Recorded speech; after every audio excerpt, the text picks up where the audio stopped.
Let's get it cracking. Let's get it popping. The Untouchable True School Sports Empire proudly presents something the boxing game's missing. Hey, what's going on? It's your boy BT, and I came here to talk some boxing with the thousands of True School Sports subscribers. Now, listen, man, had to go live again with you guys. I'm chilling at the mall right now, so there's so much to discuss in boxing, and yeah, I do have other videos I gotta make, but I feel like my time would be better spent talking to you guys and really just like hashing out what it is I feel about, Jaron Ennis and Vergil Ortiz and Floyd Schofield and Shakur, and now as was reported today, Turki Alalshikh, tip of the cap to him. I'm critical, but I give credit where credit is due.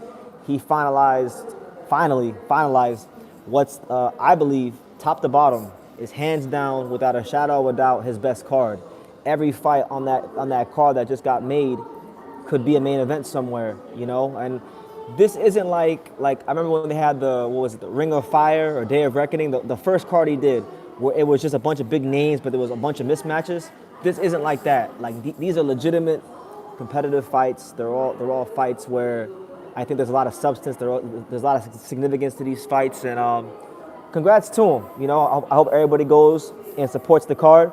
I hope everybody that has been getting at my neck about me criticizing Saudi Arabia and Turkey, I hope all those same people reach into their pocket and pay the money for pay-per-view to support the card. Because this, to me, it's probably the first Turki Alalshikh card I can unequivocally say, top to bottom, is worth the money. I mean, he's not even charging a lot for the pay-per-view, because it was reported that the pay-per-views are going for like $19.99 in the UK and about $25 in America. So, fair enough. But shout out to all 14 of you guys here rocking with your boy, True School Sports. Make sure you smash that like button. Don't be stingy.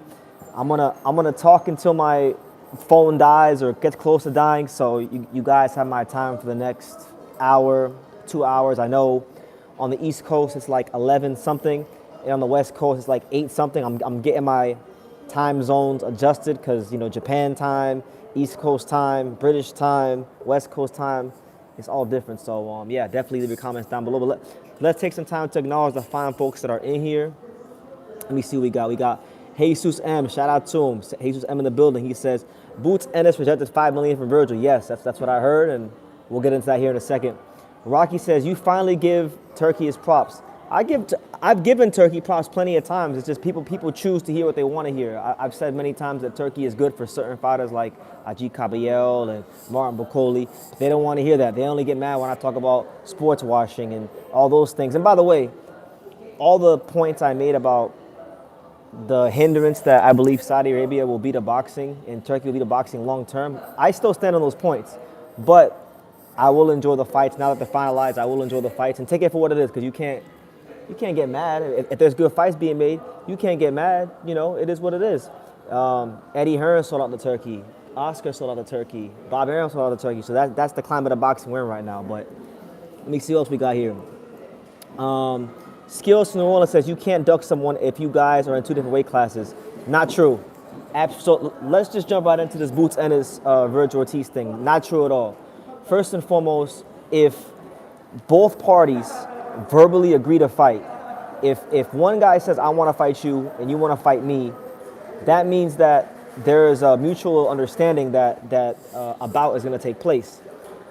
So if it's public common knowledge that one guy can't make a weight, he cannot come down in a weight to fight you, and you and your team blatantly put in the contract, we're going to fight you at this weight, then that is a duck, because you're doing that with knowledge of the situation. It's either that or you're very ignorant. It has to be one of the two. Either it's an open duck or you're being ignorant. It can't, and there's no in between. And either one of them is bad. So my thing is this: Vergil Ortiz has not been able to make the welterweight limit for almost well over 2 years now. Vergil Ortiz had to get hospitalized because he couldn't make the welterweight limit for 2 years. And when it was discussed about what both fighters wanted to negotiate, what weight class the fight would be fought at. Boots and his team put in the contract that they wanted to fight Vergil Ortiz at 147, which is not going to happen because Vergil physically cannot make the weight. He will die trying to make the welterweight limit. So in that case, it is a duck. And what makes it even look worse, and I'm saying this as a Jaron Ennis fan. I like Jaron Ennis. I love Bozy Ennis. I got a lot of time for them. I've been to the gym in Philadelphia. I love the Ennis family, so I want to see them do well. I'm not speaking from a place of hatred. I'm speaking from a place of love. They got to do better. They got to do better, and they got to rectify this quickly and swiftly because Jaron Ennis got caught on camera after the fight, his last fight with Karen. He got caught saying in the post-fight interview that he was going to go to 154, and now the chance comes to go to 154, and he refuses to go to 154 because he wants to fight at 147. So it's a PR nightmare for him, and it's been stated not just by me but many people in the boxing community that Jaron Ennis is like Demetrius Andrade 2.0. And it's starting to look like that. Like, it's just starting, like, because Andrade's career, and I was a big Andrade fan too, as many of you guys know.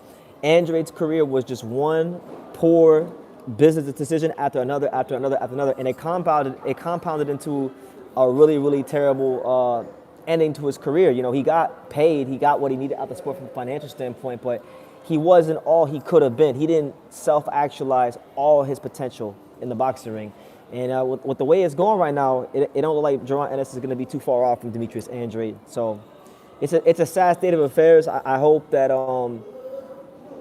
there's some sort of alternative move that they can make, like maybe the move for Boots is to go ahead and fight Bakram Murtaladze versus one of the other champions at 54.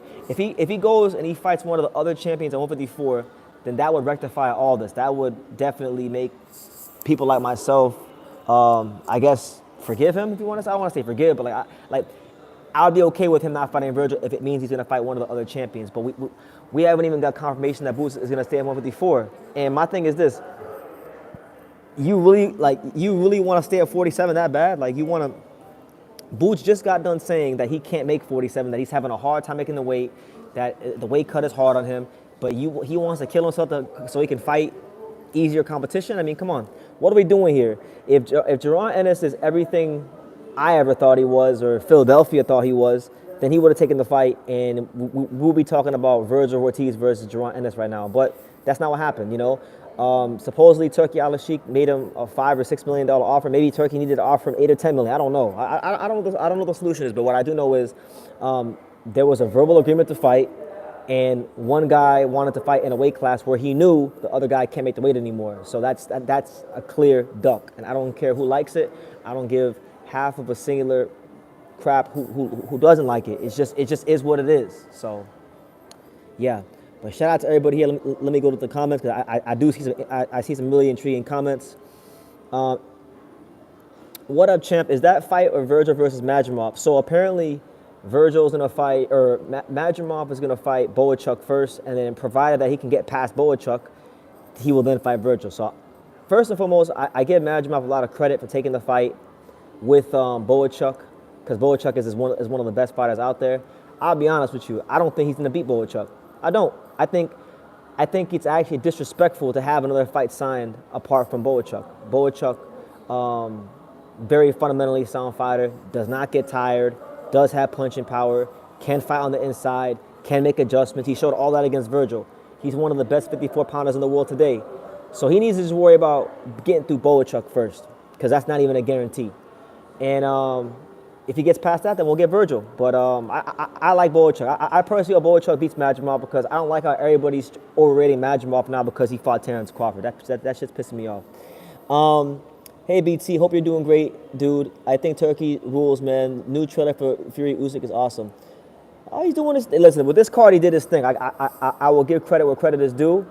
I still stand on all my points about, long term, what I think this will do to boxing in the USA and the UK, and how I do think it is not good for boxing long term. But, for the time being, it's a good card. A lot of great fights. And I'll tell you this, before I get back into the other comments, the fight that really excites me, the one fight I'll give Turki Alalshikh the most credit for making out of all those fights in that card, because they're all pretty good fights. But the best one to me, the one that really stands out, is the heavyweight fight between Daniel Dubois and Joseph Parker. Because really and truthfully, when you look at Dubois and you look at Parker, there's not two heavyweights in boxing right now that are doing a better job than those two. Like on a fight by fight, performance by performance basis, the last, let's say, apart from like Usyk, the last 3 fights, for Parker beat Wilder, he beat Zhang, and he beat somebody else, and then Dubois beating Miller, Hrgovic, Joshua.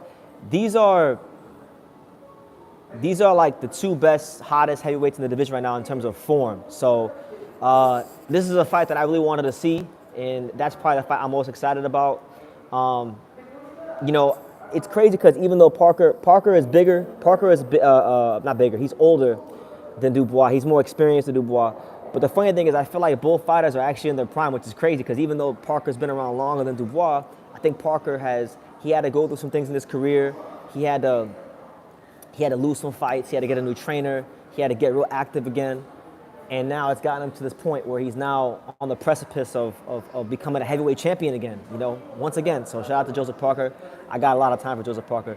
Dubois, on the other hand, he's, I think, damn near in the prime of his career because you're seeing him fight like the way God made him to fight. Being as big as he is, he can bully people on the inside, as he's shown with Hrgovic, as he's shown with Joshua. He can light you up from mid-range. He can counterpunch.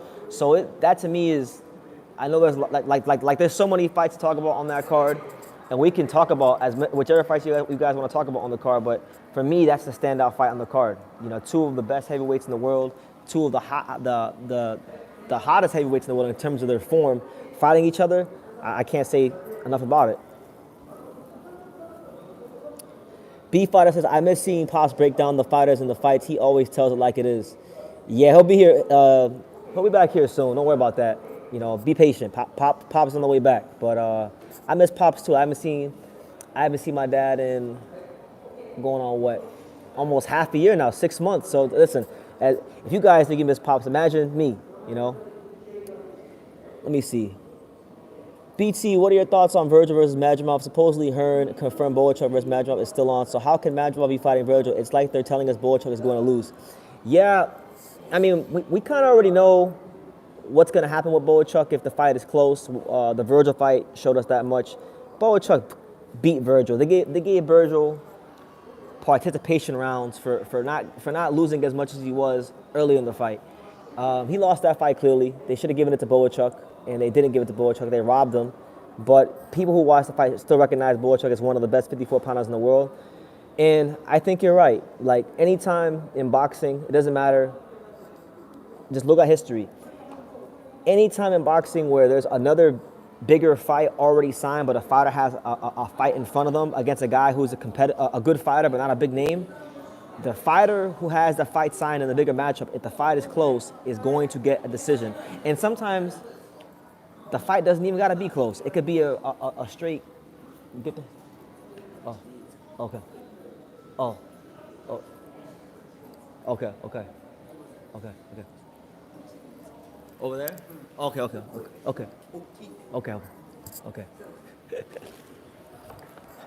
Apparently I'm being too loud. So let me go over here, guys. Guys, let me know if my signal is good, because I'm over here at the mall. I'm not using my pocket Wi-Fi, so I'm using the freaking mall Wi-Fi, but I'm being a little too loud, so let me know if the signal is good, but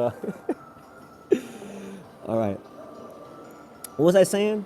I forgot what I was saying. I was saying that, see, I'm getting excited. It means I'm talking loud. But basically, guys, what the fuck was I talking about? I lost track. Yeah, but what I was saying is, once you get a fighter, let me talk a little lower. Once you get a fighter who is basically, he's got a fight signed already. If he's in a close fight or not a close fight, it doesn't matter. He'll get the decision. So I think Boachuk is definitely up against it. He needs to come out there. He needs to, he needs to fight with everything in him to get that decision and get a knockout, because there's no way, no how he's getting a decision with the Vergil Ortiz fight already signed. So make of that what you will. One thing I do want to talk about is this, though. Xander Zayas and Vergil Ortiz. Xander Zayas apparently got called to fight Vergil Ortiz. And of course, Xander Zayas said yes, because Xander Zayas is from South Florida, and South Florida doesn't duck any smoke. You know, I don't know what they do over there in Philadelphia, but in South Florida we don't duck no smoke. Nah, but all jokes aside, I would have rather have, to be honest, like I'm not complaining about Vergil versus Madrimov. I think Vergil versus Madrimov is a good fight, but I would have loved to see Xander finally in a big fight, Puerto Rico, Mexico. That would have been something to watch, you know. I mean, all the fights are going to Saudi anyway, right? So, you know, there's no sense in me complaining about the fact that it's not in America. So, I would have loved to have seen that fight. I think Xander showed, just by agreeing to the fight, he showed that he was willing to test himself against Vergil. And obviously, he would go in as an underdog in that fight because, let's be real, Xander has been moved very, very intelligently and calculated by Top Rank and Peter Kahn. So, they're not going to go ahead and just, I mean, he hasn't really been in a fight like that. He hasn't been matched with any real punchers. So I would have loved to see that fight. If Madrimov can't fight Vergil on the proposed date of February 22nd, then hopefully Xander can still step in because, again, I think Xander has been developing nicely. I think he is maturing into a pretty good fighter.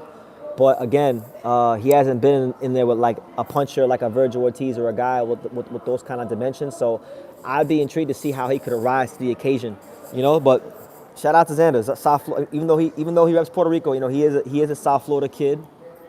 He is a product of the South Florida amateur boxing scene. So shout out to Xander Zayas for standing tall for South Florida. Let me see what else we got here. Turki Alalshikh is saving boxing. Don't hate True School. He's doing some good things in the short term. But again, I stand on all my points. All my points were never about the short term. See, you guys are thinking about the short term. You guys are thinking about, okay, he's giving us the great fights right now. I'm talking about the long term. I'm talking about 3, 4, 5 years from now. Like, take this card, for example, right? Amazing card. There's nothing to complain about in terms of the competitive aspect of the fights. They're all good fights. They could all be headliner shows somewhere in the world.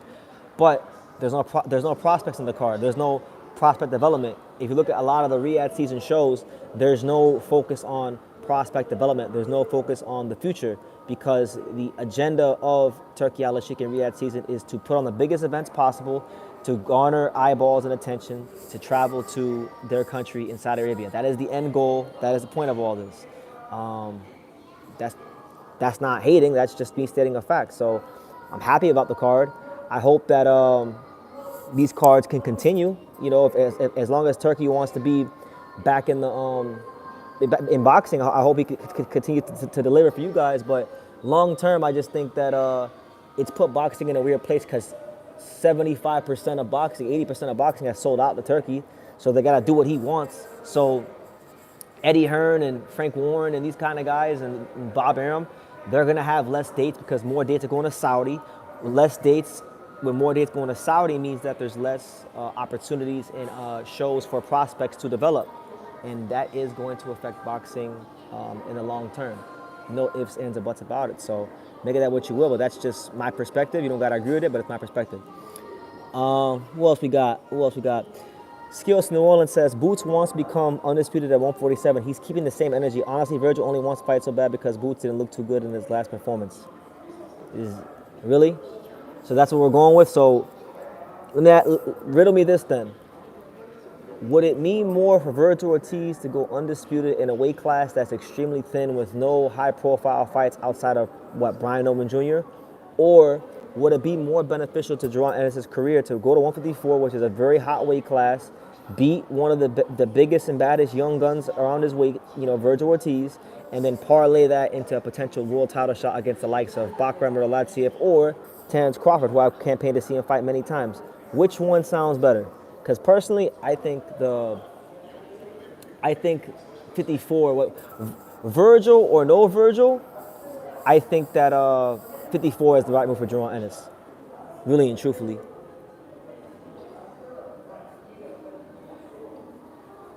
Whatever happened to the other Puerto Rican fighter that was fighting at a low weight? He had good KO power. Was he from Orlando? Which one are you talking about?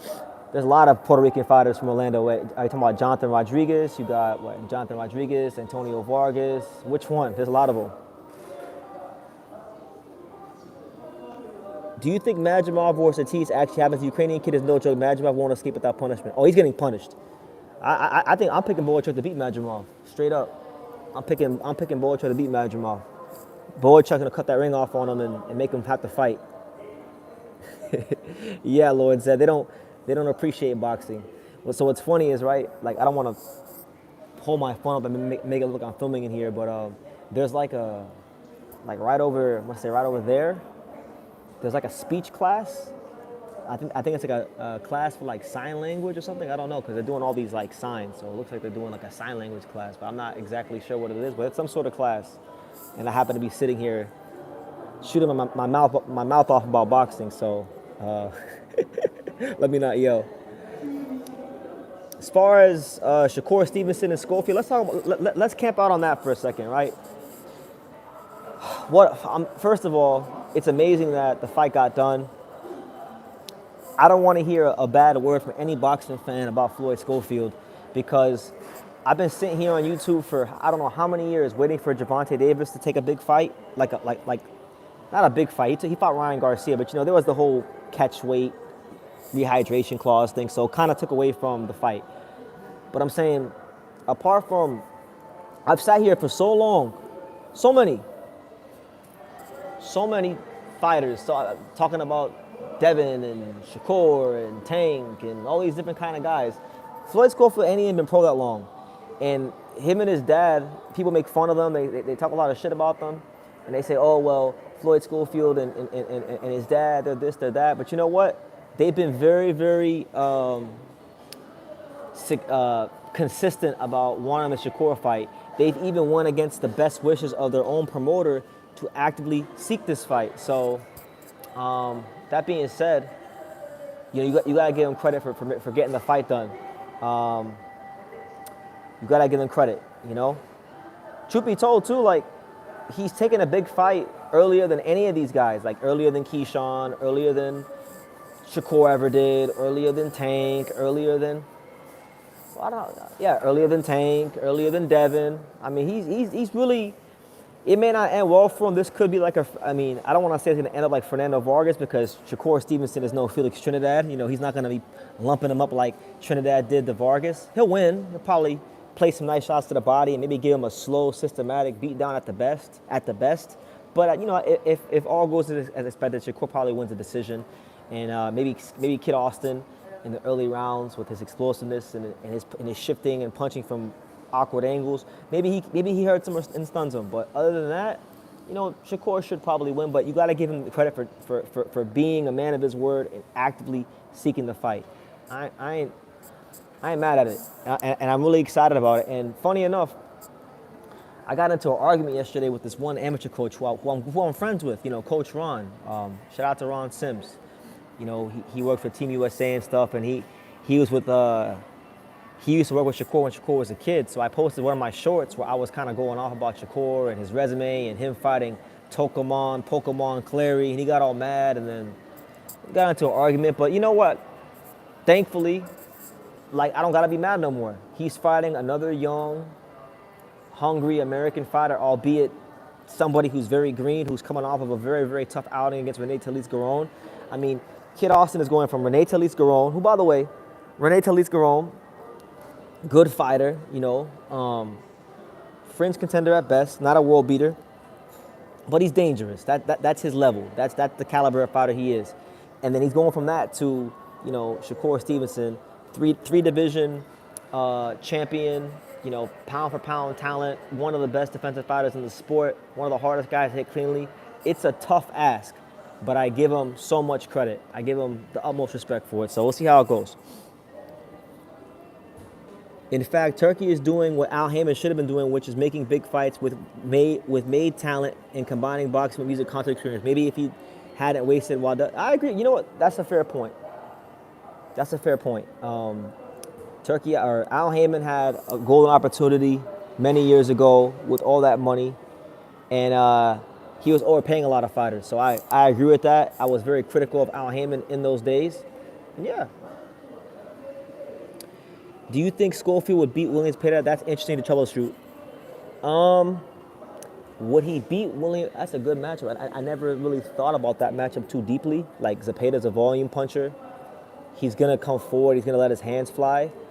Schofield, doesn't have the same gas tank as Zepeda, but for like one of them first 5 rounds, maybe 6, he's very explosive, can shift. That all comes down to how many big shots can William Zepeda take.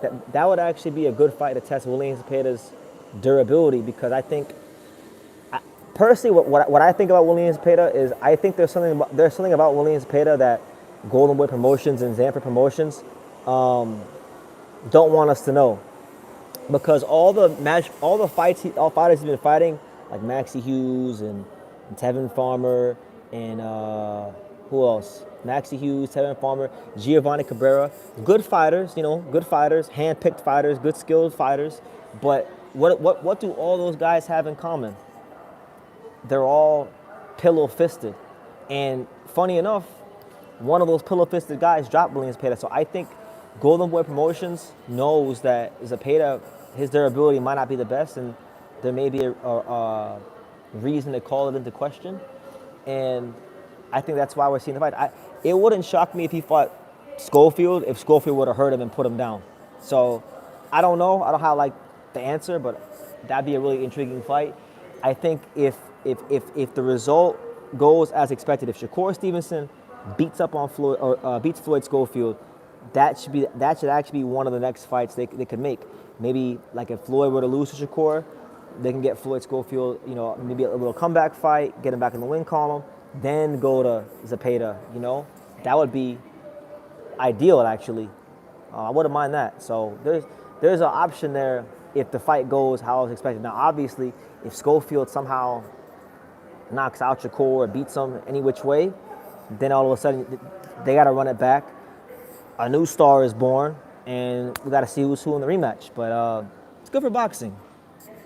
It's good for boxing, that fight. Tank fought an undefeated Pedraza. That was clearly a big fight at that time. No, people, no, stop.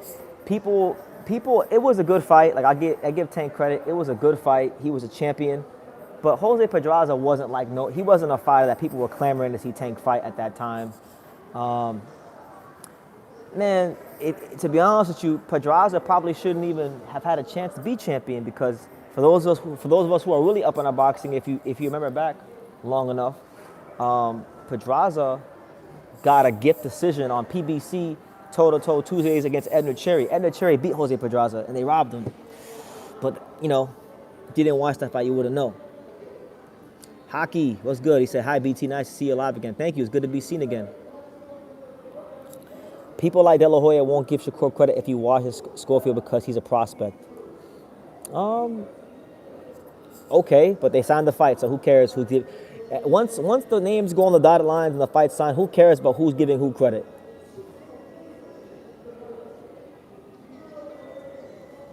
But shout out to everybody here. Listen, man, why y'all being stingy? I'm here in a mall using the mall Wi-Fi. and I'm talking boxing with y'all. We got 38 people here. I only got 13 likes. Don't do that to me, guys. Come on. I thought it was cool. I thought y'all like True School Sports. I thought you guys like when I come in here and talk boxing. I guess not. But smash that like button, guys. There's 14 of you here, and less than half of you have smashed the like button. So please do that for me. Thank you. Let me see. What other fights were on that card? I'm gonna get back to the comments, but I wanted to kind of touch on the other fights in the card. Like, you even got like Hamza Shiraz, who's one of the top middleweight contenders in the world right now. He's fighting Carlos Adames. He's fighting Carlos Adames in a good fight, and this is Shiraz's chance to finally become champion. He's had an interesting career because he's a British fighter, but he's been training in America, and apparently he was even offered a Canelo Alvarez fight and turned it down, which I think if that's true, which he said he did himself, if there's any truth to that, then he's retarded. He should have taken the Canelo fight and tested his skills against Canelo and gotten that money. And, at the bare minimum, if he goes in there and puts up a good performance, his stock would shoot through the roof. I mean, Edgar Berlanga's stock shot through the roof, and he didn't do anything against Canelo. So imagine what putting on a decent performance would have did for Shiraz. But, the Adames fight is good. Adames has problems in the past of being a bit of a front runner. Shiraz is a high volume guy, so if he can get him into those later rounds, if he can get him to those later rounds and put the punches together, he can draw him in the later rounds. So I like that fight a lot. It's good to get some movement at the top of the middleweight division. Hopefully, the winner of this fight can fight Johnny Beck, who, hasn't been afforded the opportunity of fighting good opponents. Like, he's fought Vincenzo Gutierrez and Andre Mikhailovich, two of the weakest middleweight world champions and title challengers in a long time. And I wouldn't even just say middleweight. I would say in any weight class, Gutierrez and Mikhailovich are two of the lesser, challengers and champions I've seen in a long time in boxing. It was pretty bad. So.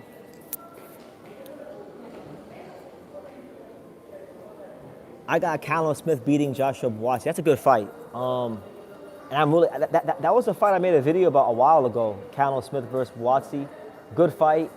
But again, see, like that's one of those fights that could have headlined in the UK and sold 10,000 plus tickets. So like the UK loses that kind of fight, which hurts the British boxing market. So like that's one of the things why I say, like, it's good in the short term but bad for the long term. But good fight. Callum Smith can punch, but I've always been very questionable about his power at light heavyweight. If you guys go back and you watch my videos before the Better BF fight, I always said, yes, he can punch, but when nobody really hit him dead in his mouth until he fought Better BF. Like, cause he fought Mateo Badalik, and then before that, was it Lenin Castillo, where he knocked him out and his leg was shaking. So I think Buatsi's gonna win. I think Buatsi's gonna win by decision. I think Buatsi's just gonna have too many different looks, too much IQ for Callum Smith. And I think if Callum Smith's not careful, he could find himself on his ass, because Buatsi does have sneaky good power. Look, Buatsi he's probably been the Jaron Ennis,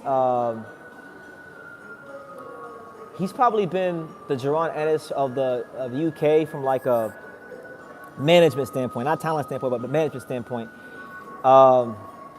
And honestly, like, even though he's mishandled his career, I think Buatsi is still one of the best light heavyweights in the world.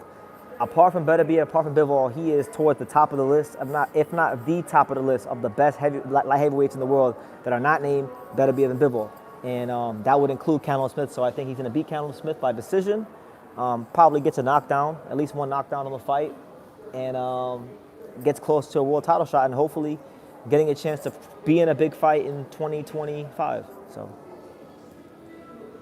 Let me see. Hand History says, read the other two messages and give you my like. So he said, Hand History said, where's his message at? Hand History. He says, Vergil versus Madrimov isn't a bad fight by any means. No real boxing fan wanted to fight before the others. Madrimov isn't a huge draw. There's bigger and tougher fights for Vergil. Heck, for either fighter. I don't know. I just think Turki has a thing. He has a hard-on for Madrimov. To be honest with you, Madrimov wasn't relevant until Turki came to boxing. Nobody cared about Madrimov before Terence Crawford. And even now, as good as he performed, I still think there's fights that people would have rather have seen Vergil in, but I'm not complaining. Madrimov can fight. He's a good fighter. He showed his level against becoming champion and obviously fighting Terence Crawford. But if you ask me, I would rather have seen Vergil against Xander Zayas in a fight of the young guns. David says, what do you think about Diego Pacheco fighting Crawford's 168 homie, Steve Nelson? So cold. Steve So Cold Nelson. I don't really think much of it. I know that Pacheco was supposed to have a purse bid with, was it Christian and Billy? And all of a sudden, they got the Steve Nelson fight done. So I think it's a safer fight for him than Christian and Billy. Christian and Billy is very strong. He's going to push the pace for all 12 rounds, and Pacheco's never been in a fight like that.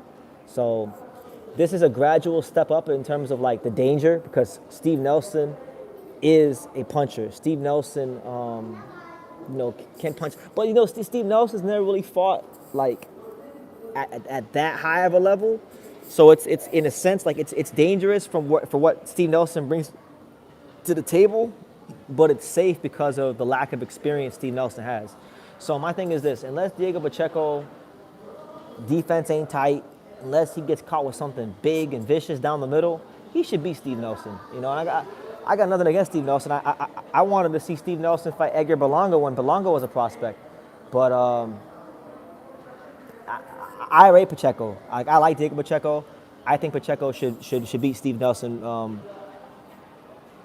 I don't want to say pretty easily, but like if he can navigate past them first 4 rounds, he should be packing Steve Nelson up easy, and that's just what it is.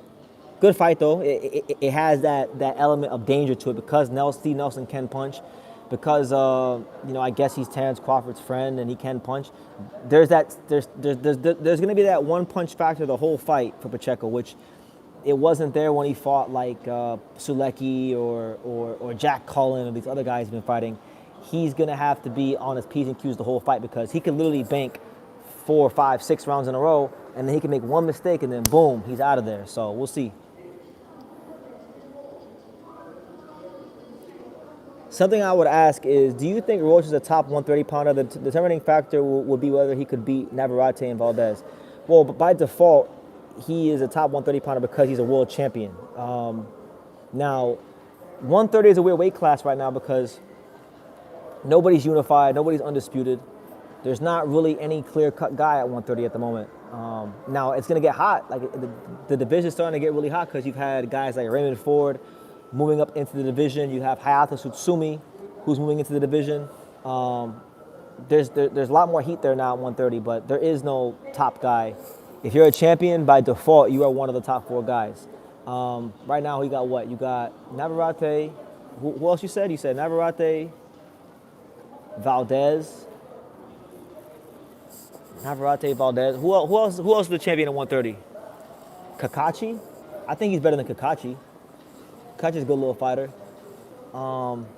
Yeah, it's not a very good weight class right now, just being honest, with the champions.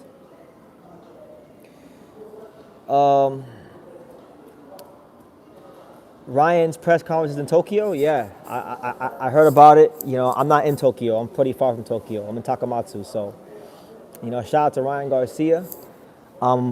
I might be going to that exhibition. I'm not sure what I'm doing yet because Ioka and Puma is that same day here in Japan, and then Ryan and Ampo I think is the same day here in Japan as well. So I'm not sure which one I'm going to yet. Whichever one makes it easier for me to get in, that's the one I'm going to go to. So if I had it my way, I'd bet Ioka versus Martinez. But if it's easier to go to Ryan versus Ampo, which it might wind up becoming easier to go to Ryan versus Ampo, then that's where I'll be at. Do you think Floyd messed up, and shout out to Justin Todd, do you think Floyd messed up boxing with the undefeated marketing strategy? How do the American promoters change the strategy to keep fights in America? Well, I think first and foremost, what I've learned from being here in Japan is that boxing needs to be treated like an actual sport in America and not an entertainment product. And what I mean by that is, like, you can't keep rewarding mediocrity, or fighters that are not trying to become world champions. Like Ryan Garcia has been getting rewarded for basically mediocrity his whole career. And I think, everything I'm going to say is everything we've been saying for years. Like, I'm not going to say anything new that hasn't been said before. You got to make the prospects fight earlier in their careers. You got to really treat it like it's a sport and less like an entertainment product. That's what I'll say. Boxing is cooked in America. It's strange from when I was younger, and was just starting to get into boxing. It is. The harsh reality is boxing is absolutely 1,000% cooked in America. It's fucked in America. And the most telling sign of that is I want you guys to go look at the boxing. Go on boxingscene.com right now and go to the calendar, and go look at the calendar for December. And you guys tell me what is the biggest fight in the USA, apart from Espinoza versus Robesi or Valdez Navarrete on the 7th. What is the biggest fight taking place in the United States of America in December, after December 7th? It's ridiculous. I'll tell you what it is. You can go look for yourself, but I'll tell you what it is. The biggest fight after December 7th, after this first card with Navarrete and Valdez rematch, the biggest fight is in America for December of 2024 in boxing is Raul Coriel versus Alexis Rocha. A good little welterweight fight between a Mexican and a Mexican-American. That's your biggest fight in America. remaining on the schedule for boxing in 2024 in America. Pitiful, 1,000% pitiful. What are your thoughts on Zhang versus Khabib and thoughts on Zhang and Kabiel? What are your thoughts on Zhang versus Kabiel and thoughts on Zhang and Kabiel both ducking Bakoli? Yeah, funny enough, everyone was talking about how great that fight is and this, that, and the third. And my first thought was this is the battle of the two fighters that blatantly ducked Martin Bakoli.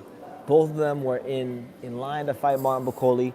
Both of them had an opportunity to fight Martin Bakoli. Both of them refused to fight Martin Bakoli. So that's disappointing because I would have loved to have seen Zhang against Martin Bakoli. You know, to see Zhang in there with a guy that's fresh, that can punch like Bakoli, would have been really intriguing. That probably would have been one of the most violent fights that could have been made in heavyweight boxing. And the fact that it didn't get done, it's highly unfortunate. But Zhang versus Kabiel is a good fight. Kabiel knows how to, he's got good stamina. He knows how to put his punches together and things like that. So, good fight. I think Zhang will win that one. Like in a lot of these fights, I've been picking against Zhang. Like I picked against Zhang when he fought Hrgovic. I picked against Zhang when he fought Parker. I would have picked Bakoli. I would have picked Bakoli against Zhang as well. But I'm picking Zhang against Kabiel just because I think Kabiel is just going to get caught with some big shit in the first 4 or 5 rounds. I think Zhang's going to get him out of there. But, you know, Kabiel has exceeded expectations thus far. You know, a lot of people didn't think he'd beat Frank Sanchez or Makhmudov. And look what he did. So we'll see what happens. MEZBX wants to know what's up with Filip Hrgovic. Your guess is as good as mine. You know, I've reached out to him a couple of times since he lost. I think I've reached out to him about 2 or 3 times on Instagram since he lost to Dubois. And he's liked my messages and he's seen them, but he hasn't really told me anything. So I don't know. I was using the freaking Starbucks Wi-Fi, but now I'm going to use my pocket Wi-Fi. So we're going to walk and talk now. Give me 1 second, guys. Hold on. Get your comments in, though. Hold on.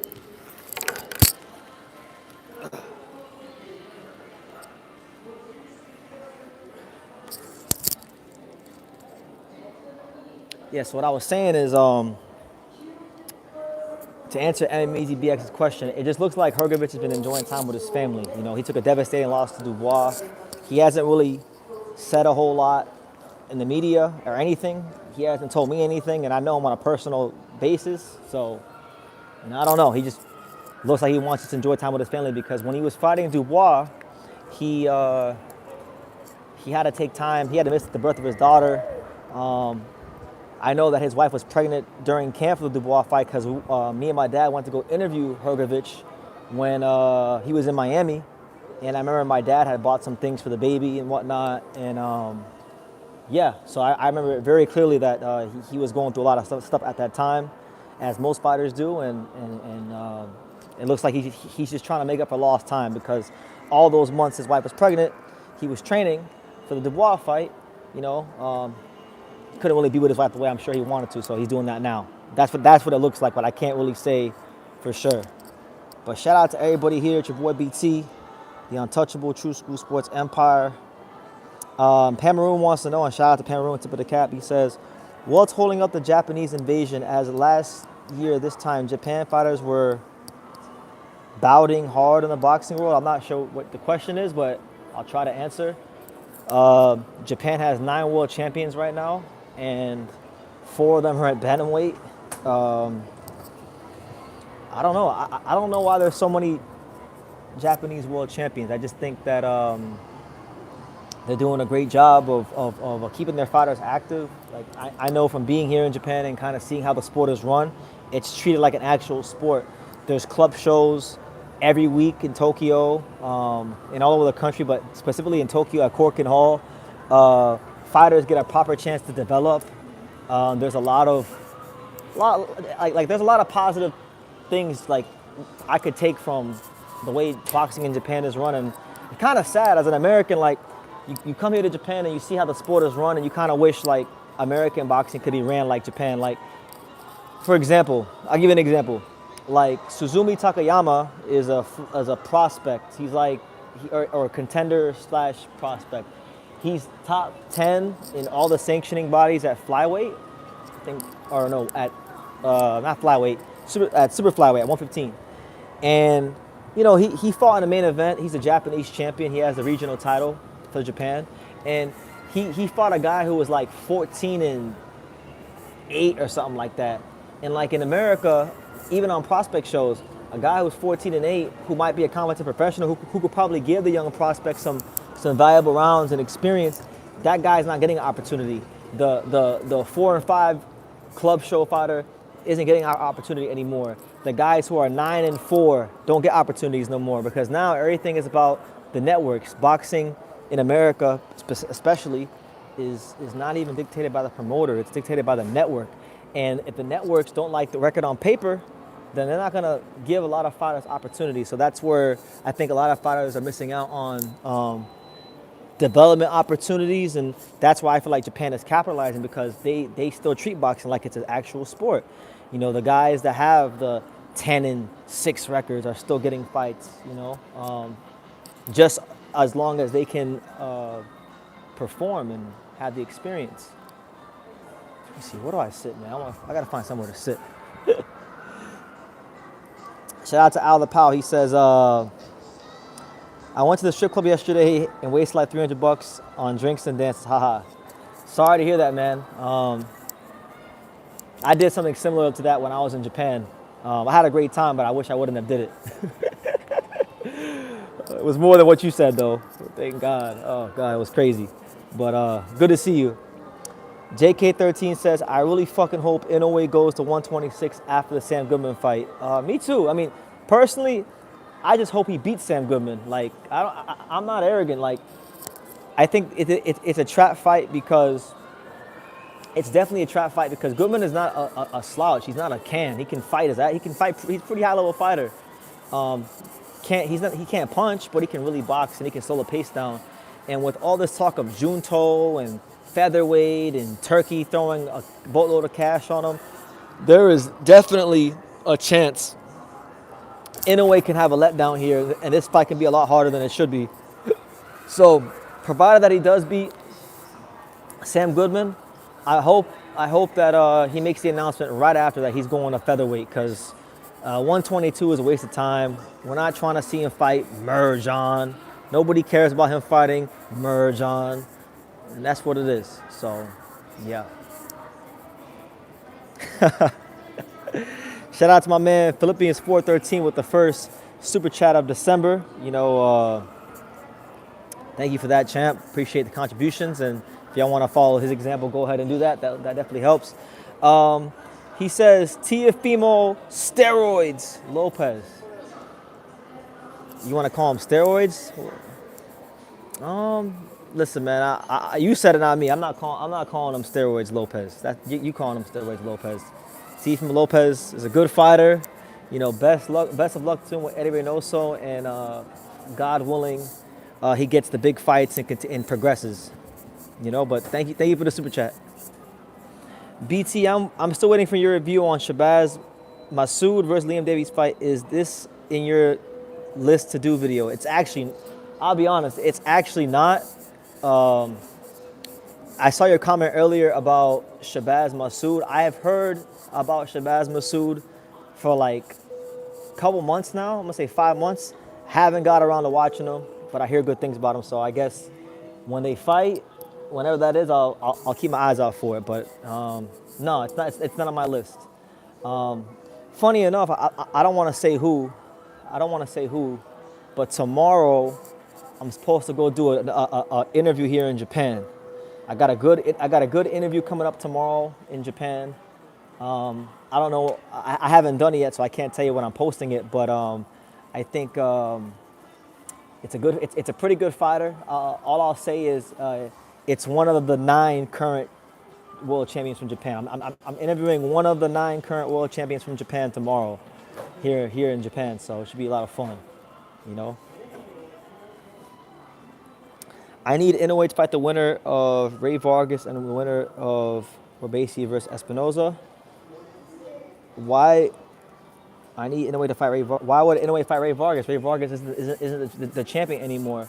They got rid of Ray Vargas and they upgraded Brandon Figueroa to the champion. So you're saying you want Inoue to fight the winner of Brandon Figueroa versus Stephen Fulton? Because that's who has the WBC belt.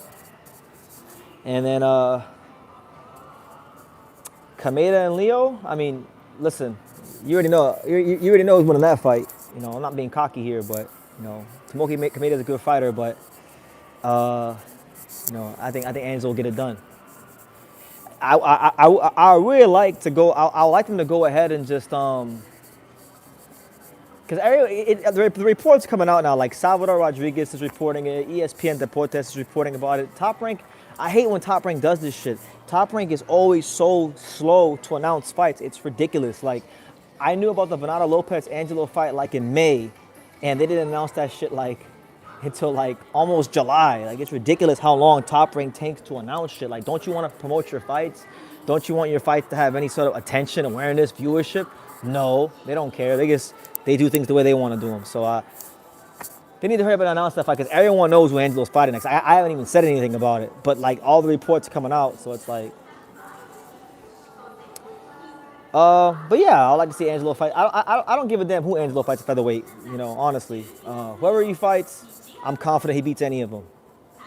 Shout out to Ty, yes, Takamatsu at the mall. That's right, the Eon Mall. It's nice. It's a nice little mall. Who else did I miss? In public opinion, Neri was the harder fight than Goodman. People think Goodman is going to get wiped faster than Neri. I don't think so. He may not get he won't get a knockdown like Neri, but I think he'll go more rounds because he's a better boxer than, like, technical wise. He's a better boxer. He slows the pace down a lot. He may lose every round, or he may win a couple of the early rounds, or a round or two. But I think he's. How long did Neri go? Neri went like what, 7 rounds, 6, 7 rounds. I think Goodman goes longer. I think Goodman will go longer than that. That's just me. Okay. I haven't heard who Leo is fighting. Yeah, well, all I'll say is it's all. I'm not gonna say it because if I say it, then I could get in trouble. But all I'll say is it's on Twitter, it's on the internet. It's, if you look at the rankings, you can make a assumption on who it is. I'm not gonna say who it is because I don't want to get in trouble with nobody. Because, you know, these promotional companies have their way of doing things. But, like, I already know. I know who he's fighting. I know what part of the world he's fighting in. I know. I even know the date, but I can't say none of it because that's not my job to say. But I wish they would say it so I could finally talk about it. Can you give us a hint to your interviewing, bro? I hope it's the Japanese guy who beat Manuel Rodriguez. No, that's not. It's not Tenshin. It's not Tenshin. I like Tenshin, but no, it's not Tenshin Nasukawa. I gave you all a hint. I said it's one of the 9 current world champions from Japan in boxing. So all you gotta do is go look at boxing and go look at who all the world champions are, and you know, you can take your guess. You know, I'm not gonna. Now, if you get it right, I'm not gonna tell you if you're right or not. You have to stay tuned to True School Sports. But what I will say is this. Go check out the interview that I did with Seiya Tsutsumi, the current WBA bantamweight champion. It just dropped this morning in Japan, but I guess in the afternoon in the States. So go check that out. It's like 29 minutes long. He talked about all kinds of stuff. He talked about like how Dragon Ball Z influenced his love for fighting. He talked about he opened up about the fight with Kazuki Anaguchi where Anaguchi died. And he talked about that. He talked about Junto Nakatani sparring him. You know, all kinds of stuff. It was a good interview. So go check it out. You know, one of the good. I think so far it's been the best interview I've did. Like out of all the interviews in Japan, like from last year, like with Kenshiro and Tanaka and Yoshino and all that stuff from last year, and Subaru Murata, I think the Tsutsumi one was the best one. So go check it out. BT, since you're in Japan, who is the hottest prospect in boxing there right now? Probably this one kid, Yuga Osaki. Yuga Osaki, I think I'm going to say he's a flyweight. He's like 4-0, southpaw, real slick. Pretty good fighter. Very athletic, has a very educated jab. I think he's going places. But the guy I like the most, but I don't really want to call him a prospect because he's already ranked. He's ranked in all the top 10 of the sanctioning body rankings. Is Suzumi Takayama, the Japanese super flyweight champion. That's my favorite Japanese fighter that I've seen recently that like nobody's heard about that I really like. So I think he's gonna either be near or challenge for a world title next year, and you guys will be hearing that name very, very soon, because he's already ranked I think he's number 7 in the IBF, and number 1 and number 2 is vacant, so he's already technically he's number 5, even though he's number 7.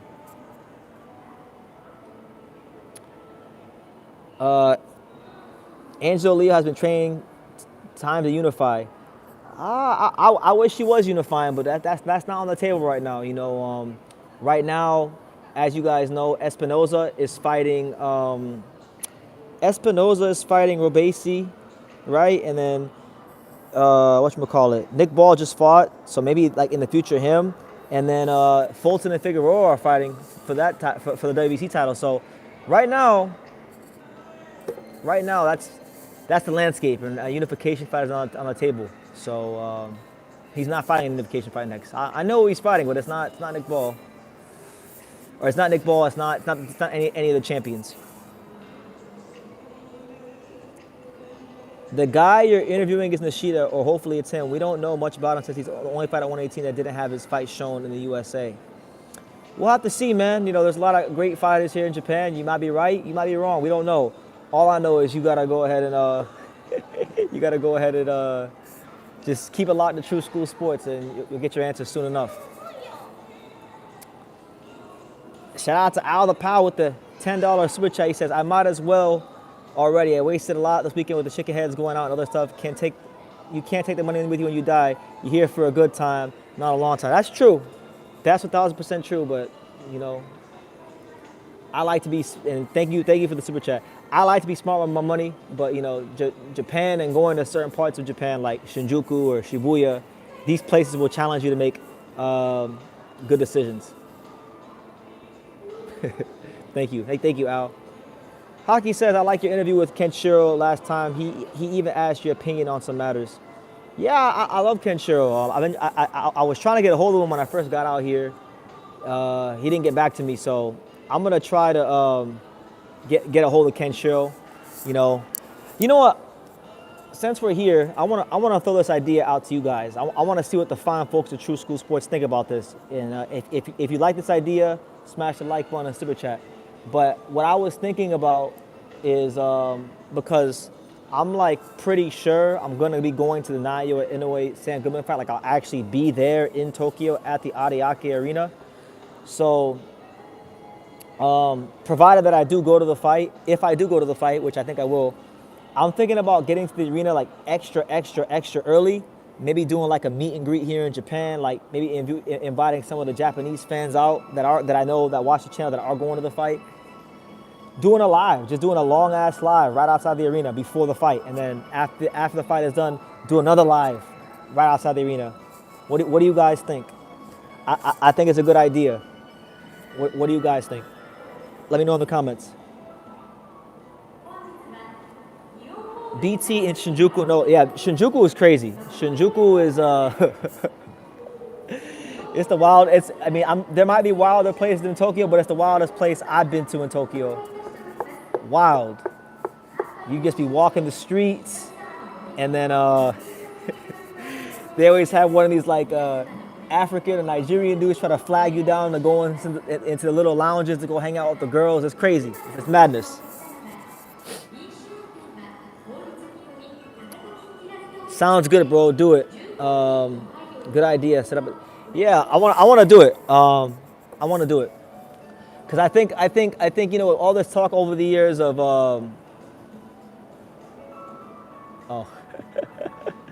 That's you. That's you. Is that you? Is that you, Jan? I didn't know it was Jan. Okay, that's Jan. Shout out to Jan, my man Jan. He knows. He was there. He saw how messed up I was. I went to Shinjuku, made some bad decisions. I went to the Seiya Satsumi interview.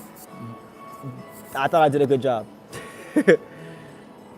Go to the hood of Japan. Every hood exists in every country. There's not many hoods in Japan, to be honest. Everywhere is pretty clean. Everywhere is pretty nice.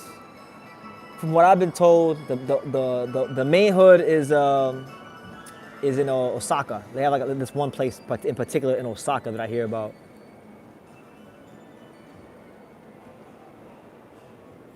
God willing, I'll be with you during your live. You mentioned, yeah, I want to do that. I'm thinking about like, cause I want to give people the experience. I want people to feel like they're in Japan with me because last time I was here, you know, a lot of people complained and they said, BT, you didn't do this, BT, you didn't do that. So this time I'm trying to do those things, you know, to do things like give people the experience of being here in Japan without having to break the bank and come to Japan, you know. What you think? Am I staying in a hotel? Don't worry about what I'm staying. I'm good. I'm well taken care of. Do you think Espinoza can pull another upset this weekend? The Rafael Espinoza, is he the betting underdog again? Because I don't know. I don't know if I agree with that. I feel like Espinoza and Robeisy should damn near be even money because we saw Robeisy couldn't handle the volume when they fought the first time. So I don't. If you're asking, do I think Espinoza can beat Robeisy? Of course. I definitely think he can beat Robeisy. Robeisy is a strong fighter. Robeisy is a fighter that obviously is very skilled. I think the fight within the fight for Robeisy is that he has to manage his stamina properly. You know, once he got with Salas, like these last couple fights, he's been loading up on a lot of his shots, a lot of his punches, and he gasses out a lot quicker. And that's what cost him against Espinoza, because Espinoza was able to weather the storm, get off the canvas, and then, you know, catch his second win in the back half of the fight. So he's going to need to fight just you don't got to tweak too much because he almost had Espinoza out of there. But he needs to tweak some things. What other countries have you been to? The only countries I've been to besides Japan have been Nicaragua and England. Those are the only two countries I've been to besides Japan. I know that's a very like odd mix, like Nicaragua, Japan, England. You know, I haven't gone to Mexico and haven't gone to Canada, and that's right near USA. But what do I think of Hitchens versus Paro? Hitchens versus Paro is one of the fights I'm most excited about to close the year off. Hitchens has a lot to prove because most people thought he lost to Gustavo Lemos. And Liam Paro, you know, even though he did beat Subriel Matias, who was a guy that a lot of people weren't clamoring to fight, Liam Paro is still not getting the full credit I feel like he deserves for doing what he did in Puerto Rico. So it's a good fight. Both have a lot to prove. I'm leaning slightly towards Liam Paro just because, like, Hitchens has a great jab. I think Hitchens has one of the best jabs in boxing. But Hitchens' problem with his jab is that he throws it at the same pace every time. So more adaptable, well-rounded fighters, or even like rugged fighters like a Lemos, they can adjust to that and they could get past that. And then mind you got to keep this in mind. Hitchens didn't fight Matias because Hitchens didn't want to go through the whole IBF rehydration clause. Because he said Matias is too strong and he's too dangerous and I don't want to go through that to have to fight this guy. But that same IBF rehydration clause is still in play against Liam Paro. So it's not like nothing's changed. The only thing that's changed is the opponent. So I think early on in the fight, probably the first 2 to 3, 4 rounds, you will see Hitchens probably up like 3-1 or something like that. He'll be winning a lot of the early rounds because of his jab. But then Liam Paro is going to adjust to the speed he throws his jab at because Hitchens doesn't change. He doesn't change the speed of his jab. It's at the same pace every single time. And by the middle rounds, Paro should be counterpunching Hitchens. He should be able to close the range when he's at mid-range and counterpunch Hitchens. So I'm going with Paro by decision, and I think Paro actually drops Hitchens one time and wins a decision. That's my prediction. But it's a good fight. You know, it would have shocked me if Hitchens boxed his ass off and won a decision himself. But I'll go with Paro. I like Paro. I think Paro is not gonna like Liam Paro is not gonna wow you with like his punching power or his speed or any of the things you can see. But Paro has a lot of the things that you can't see, that you can't teach. He has a lot of what you call the intangibles.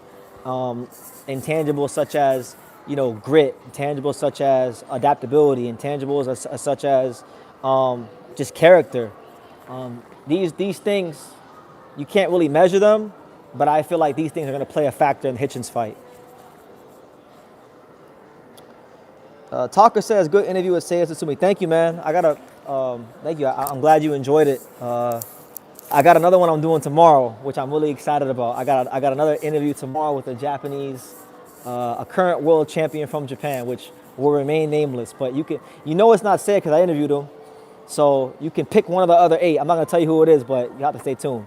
I'm excited about it. Good fighter. Wasn't it in play against Lemos?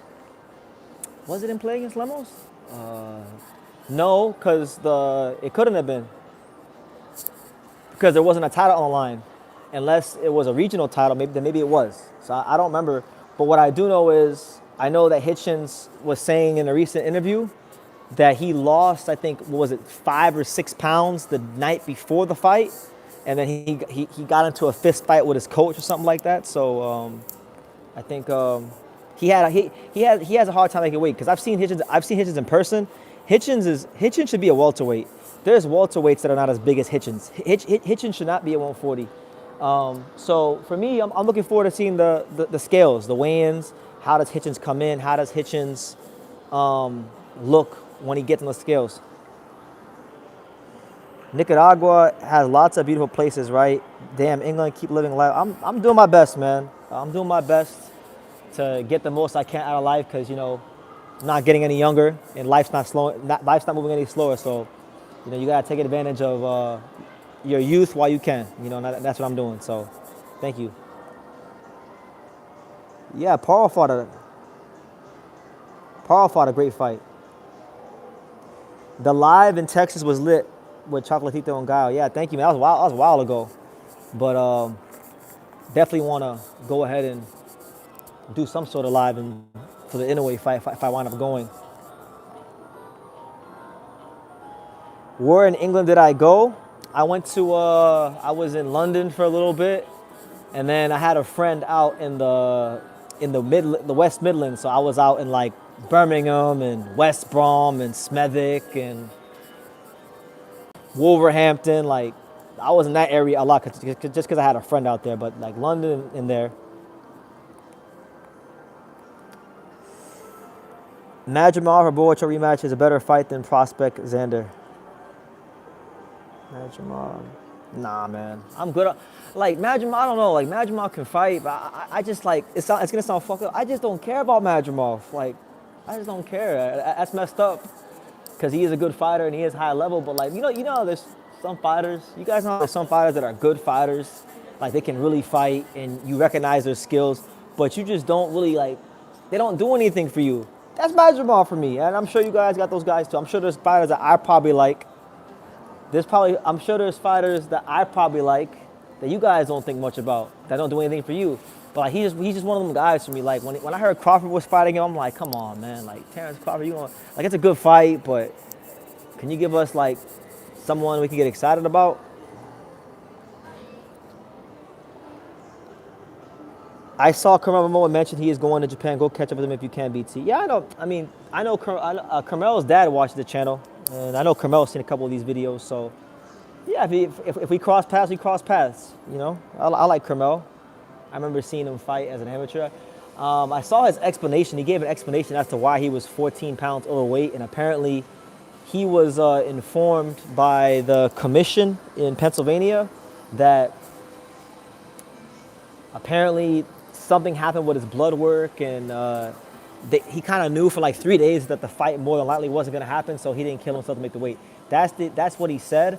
Now, God knows if that's actually the truth. Maybe that's just a creative lie he came up with. We don't know, but that's what he said. So Take that and do with it what you will. You want to smell it? Yeah, I did. Yeah, because I had a friend there. I didn't know what the hell Smethwick was, or I didn't know what any of that was, or I didn't know anything about Smethwick. I had a friend, and that's a place he spends a lot of time in, so I was there.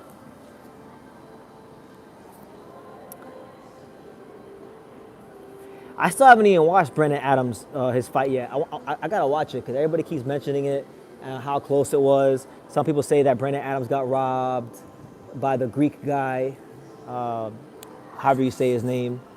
We'll see. I gotta watch it for myself and get my own opinion because I like Brandon Adams. I kind of hope when I watch him, when I do sit down and watch that fight, I hope that he did get robbed.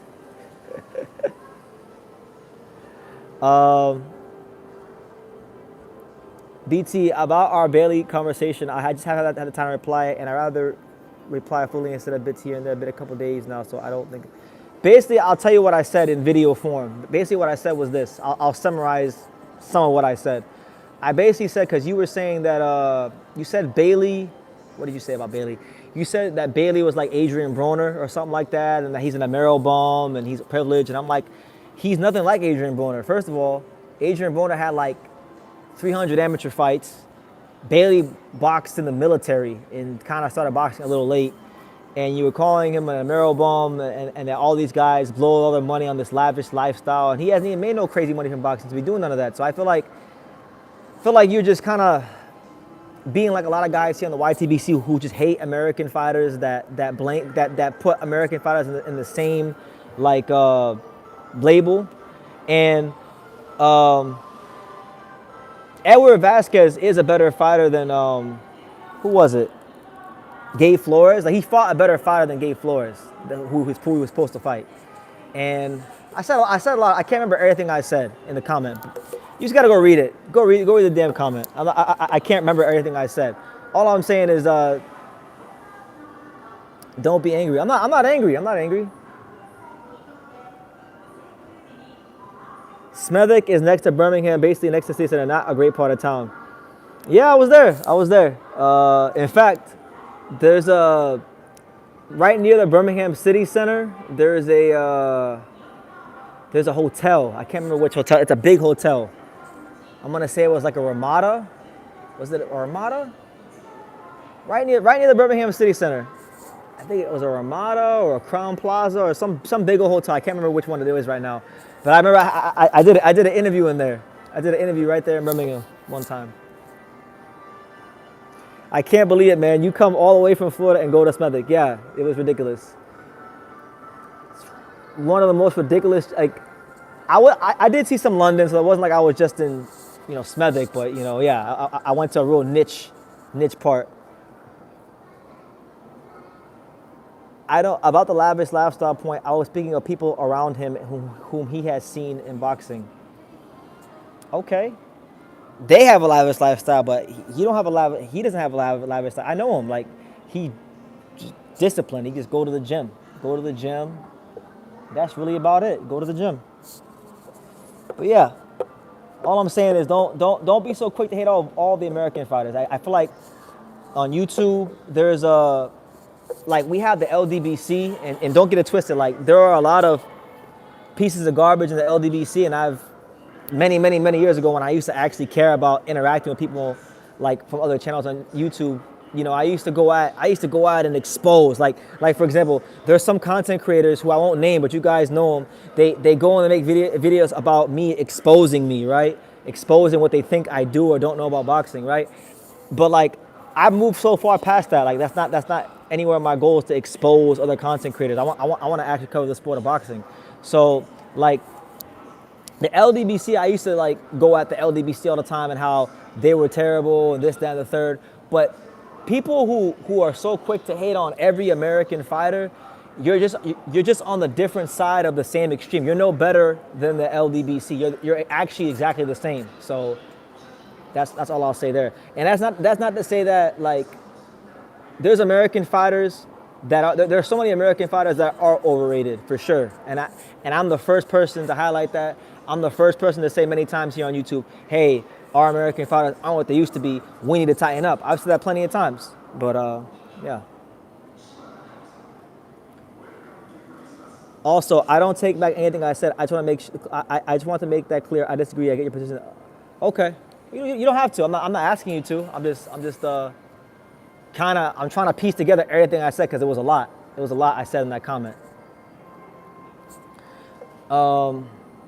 Interview Ioka. If I can get a hold of him, I'll try to get a hold of him here soon. See what he says. I know he has a fight coming up. I'd rather not see an Ioka interview, but if BT can get one, that's cool. That'd be cool. I mean, I like Ioka. He's a good fighter.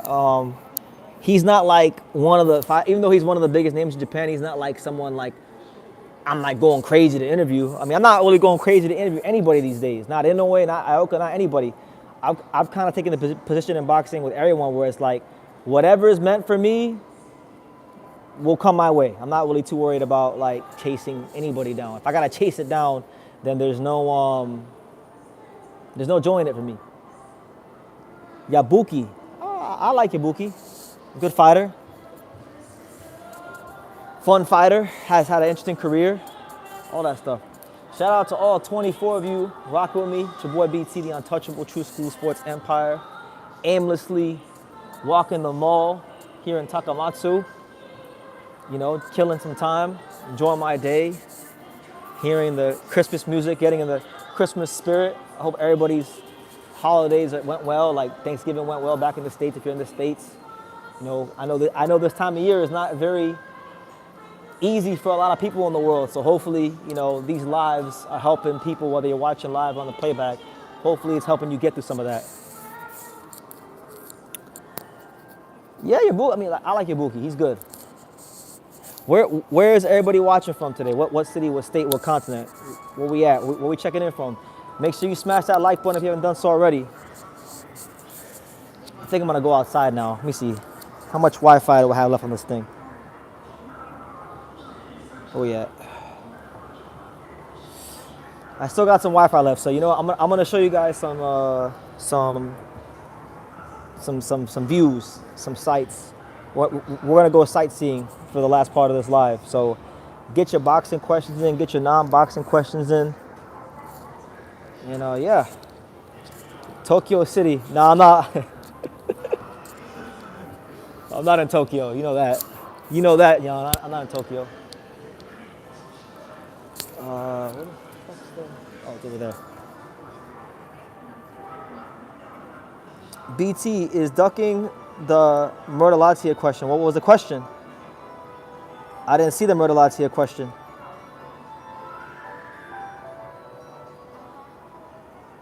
Put it again. I'll answer it again if you put it in there. Have you seen the Panya versus Conor Kalisales fight for the vacant WBC 108s confirmed? No, I didn't. That's a really good fight. Canizales, I think, earned a title shot. Like, there is such a thing in boxing as a good loss. I feel like he gave Kenshiro hell, and I'm glad. Like, I normally don't agree with fighters getting title shots coming off of a loss. Maybe he's fought. I'm not sure. Maybe he's fought since then. I'm not sure. You could probably tell me, but he definitely fought Kenshiro well enough to warrant a title shot even in a loss. So I'm happy for him. And Panya is a former champion, so it's a good fight.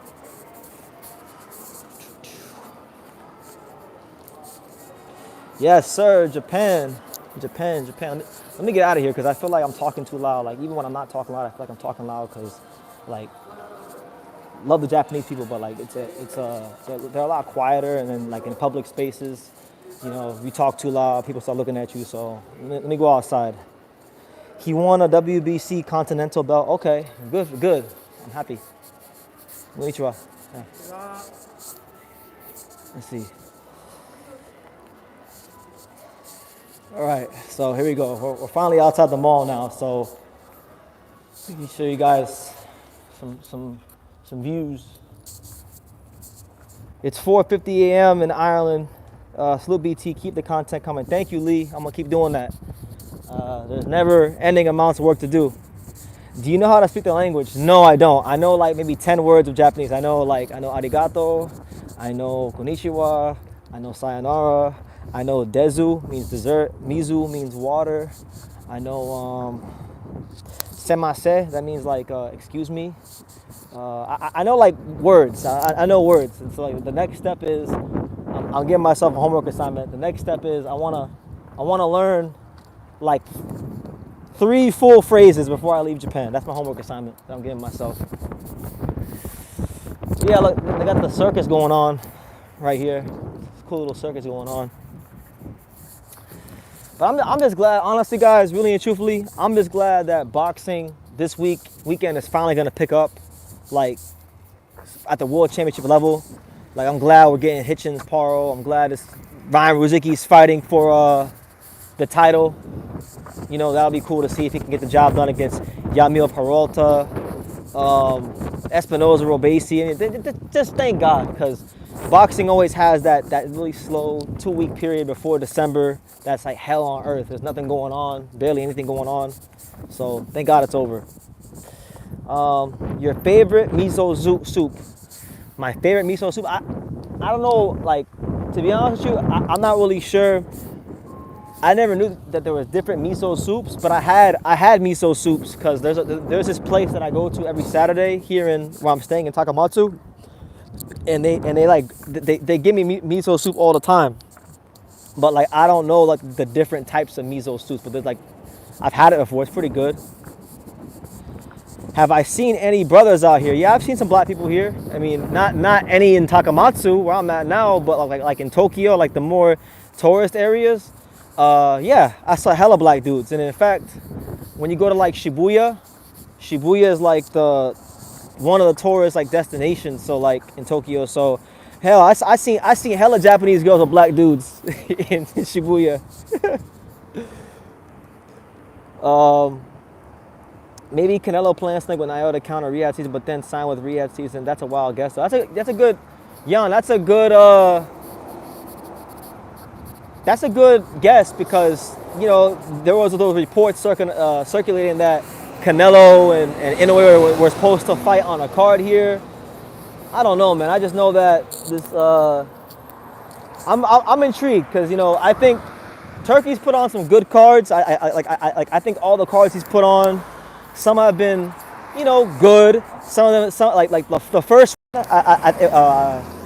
Was it Day of Reckoning? I think it's Day of Reckoning. There was one card he put on.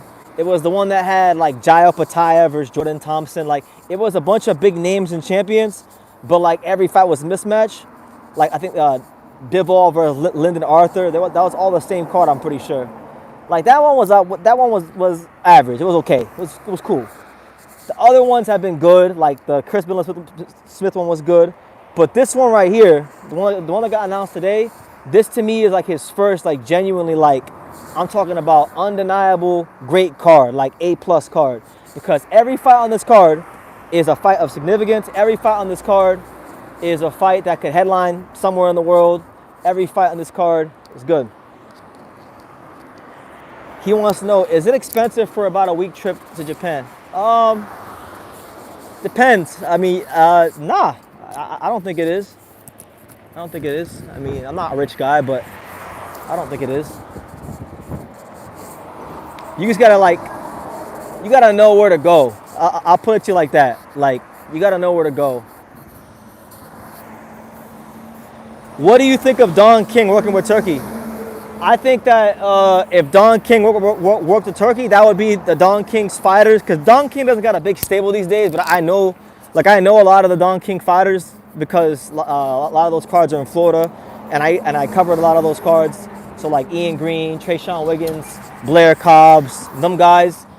Don King working with Turkey is like those guys' best shot at getting anything out of boxing. Yup. I'll tell you right now, Joshua Buatsi is going to beat the piss out of Callum Smith. On one side of beating Smith will quit. Play that David Haye clip. Yeah, I agree. It's personal between me and you. Yeah, I don't understand why people like I don't have any hatred towards Callum Smith, but like I don't understand why people gas Callum Smith up so much. Like he's not going to beat Buatsi. The same, like Buatsi has too many tools for him. In his punching power, like he can obviously punch against the mid level and subpar competition at light heavyweight, but like the guys that are anywhere towards the top, he's not doing nothing with those guys, you know. By the way, guys, I want to show you guys this. So look, boom. These are the views right now. So get your questions in. I'm gonna walk and talk and kind of walk by the water. You guys can ask whatever you want. But yeah, I really don't see I guess because he fought Canelo and he was the Ring Magazine champion at a time, but I've never understood why people gas up Callum Smith. Is Majimov still fighting Boachuk? Yeah, that's what Tom Loeffler said. And Tom Loeffler been shooting his mouth off on Twitter today. Tom Loeffler talking to Turkey, saying like, this is bad. This is bad to post this, Turkey. You're going to regret it. Boachuk is coming. So, yeah. I don't hate Callum Smith. I hate his fan base and the promotion around him. Every single time he's fought a good fighter, he shut up on the ropes and took a beating. Sounds about right. And that's my issue, too. Canelo, Beterbiev. Yep. Majimov is fighting Ortiz, right? Majimov is fighting Boachuk first in December. And then if he gets past that, he's fighting Ortiz. But Turkey already announced the Ortiz fight, and Boachuk's promoter, Tom Loeffler's already mad about it. He got a vacant ring belt when Zotto was ranked #1 shameless.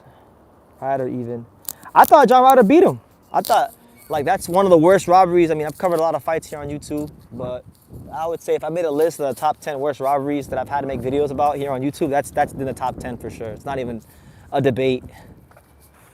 John Ryder should have been the champion. I'm still mad about that, to be honest with you, because I mean, John Ryder got some big fights. Like he did eventually get his big Canelo payday, and he did eventually fight Jaime Munguia and get retired. But like, I would have liked to see John Ryder get his moment in the sun and actually been recognized as world champion, because he fought like everyone. What I think about Hamza Shiraz? Hamza Shiraz, tall, long, strong, good body puncher, high volume, high work rate. In a really, really, really historically weak middleweight division, he's shining bright like a superstar right now. I don't know how good he is right now, because I feel like I don't want to sit here and say he's overrated, but then it's kind of hard to know how good he really is, because he's in a division where it's historically bad. So like, even if you're like above average, being above average right now, middleweight will make you seem like you're a Hall of Famer. That's where it goes. What do you think about 2,500 for a week? I'm thinking about it in February. You'd be good. You'd be all right. Just go on. Yeah, just like if you book something. I mean, me, like when I stay in Tokyo and stuff, like I don't I go on Airbnb. I find the cheapest place. There's a particular place I go. It's very, very cheap, and I get as many nights as I can. Why don't you rent a car to get around? Because you don't need a car to get around Japan. The train system is ridiculously great here. You don't need a car. I mean, it can get packed at times, but nah, public transit here is on a different level. It's not like the States. Like, I'm telling you, I love America. I'm a proud American. I love my country, but like, there's some things about Japan. You'll go ahead and you'll start getting mind fucked when you go back to the States. Now everyone I see hand history saying that Bakram's the boogeyman. I see that my man Jan is saying Johnny Beck is the boogeyman. I used to like love doing the whole boogeyman thing in boxing, and over the last year or so, I've come to the realization that in boxing, I mean, it does happen sometimes, but most of the time there really is no such thing as a boogeyman, because most of the time when a fighter starts getting built up as the boogeyman, or they get marketed as the boogeyman, it just normally means they can't sell tickets and there's no other way to promote them. So they just promote them around the fact that that people fear them, which, you know, there are fighters that are feared. It does happen, you know, but it's very few. Do I think Bakram is the boogeyman? It's way too early to say that, but you know, I don't. Boots is the IBF champion at 147. I'm very sure Boots went to the IBF and mandated something. He could probably get a fight with with what's his name, Bakram, or at least expedite the process of getting a title shot at Bakram. But they want to go undisputed in the junior varsity division, the welterweight division, where there's like not really many fights that people want to see. Now, boxing degenerates and boxing nerds like me, I want to see Boots fight Jin Sasaki, but most of the world does not give a damn about Boots versus Jin Sasaki. So that's what it is. BT, you're ducking that question. You damn well know Vergil wouldn't accept the Murtalaziev fight. He would tuck his tail like Boots. He probably would. Not him. I don't think he would, but his manager would. Rick Marigan would. Because Rick Marigan, I mean, his manager, remember, Vergil and Jose Ramirez had the same manager, Rick Marigan. And Rick Marigan wouldn't even put Prograis in there with Jose Ramirez, he wouldn't even do that fight, and they made every excuse to not make that fight. So you're probably right, because there's really no like market value around Bakram. Like he's not like a draw, he's not a ticket seller or anything like that. The only thing to gain is the title, and it's a dangerous fight. People just found out who Bakram was when he beat Tim Tszyu, most people, because like he wasn't even fighting on TV for like 4 or 5 years. He was fighting a lot of times on like what do they call them? What are the fights called after the main event is done? For those of you who go to fights in the States, there's a term for fighters that they always have a fight that happens after the main event. So like the arena will be empty, but there'd be like random people fighting in the ring after the main event. Swing bout, I think it's not. I don't know if swing bout's the term, but like he was fighting on a lot of untelevised portions of shows. And so even though his name was in the rankings and people knew that he was like Charles mandatory and things like that, he's not gonna like, it's ridiculous. Like it's ridiculous that the guy is champion and you're not gonna hear Vergil call him out. You're not gonna hear Boots call him out, which really, the Vergil fight is one thing, right? But the Vergil fight is one thing, and Quincy, to answer your question, yes, Jaron Ennis clearly ducked Vergil Ortiz, and I like Boots. I'm a huge Jaron Ennis fan. Been to his gym in Philly, know his dad personally, but what else do you call it when, a fighter makes an offer to another fighter to fight in a weight class he knows the fighter can't make the weight in? I mean, that's what it is. It's a clear duck. As far as Murtalaziev, he should, those guys, like especially Boots, right? If Boots was really this skilled, power punching technician that, like I even think he is at times, he used to be able to pick Murtalaziev apart, but, these guys don't want to take that risk. At least not right now. Why don't those guys try to unify is beyond me. At 154, well, Bakram just became champion, and then Fundura's been in this whole thing with Spence and Crawford. He's been going through his own back and forth with those guys, and he doesn't even know who he's going to fight. Now apparently he's in the running for Vergil, so it's just a mess. Any opinion on why Japan does not give attention to the higher weight divisions? They do give attention to the higher weight divisions, but the thing is most of their world champions are in lower weight divisions, so they give the attention in their country to where the guys in their country are making noise. And those weight classes are like, featherweight, which they have a lot of contenders at featherweight right now. 122, 118, 115, 112, 108, 105. Those are all the divisions where their guys making noise. Now, they got some guys at 130, some guys on the come up. Like they got a guy on the Inoue undercard who I've heard a lot of good things about, Kai Watanabe. He's gonna be a contender here real soon. You got Andy Hiroka at 140, Jin Sasaki at 147, who I talked a lot about, who was probably one of my favorite fighters from Japan. He'll probably fight for a world title next year. So, yeah, like Jan said, people in Japan are not that big, because I'm not a big guy myself, but in Japan, I don't feel small here. In America, I feel like, I don't feel small, but height-wise, I am small in America. Here, it's like I feel a bit bigger, so that's what it is. And Jan, no training partners in a higher weight class. Exactly. Imagine, I want you guys to imagine, like, if there's, I don't know if there's any Japanese heavyweights or cruiserweights, I'm sure there has to be somewhere in this country, but Can you imagine a Japanese heavyweight or cruiserweight trying to find some sparring in Japan? It's damn near impossible. That people in Japan are not that big. Food is different. They don't grow like that. Like Shohei Ohtani, the baseball player, he's probably like one of the biggest Japanese people I've ever seen in my life. He's like American football, like NFL tight end sized.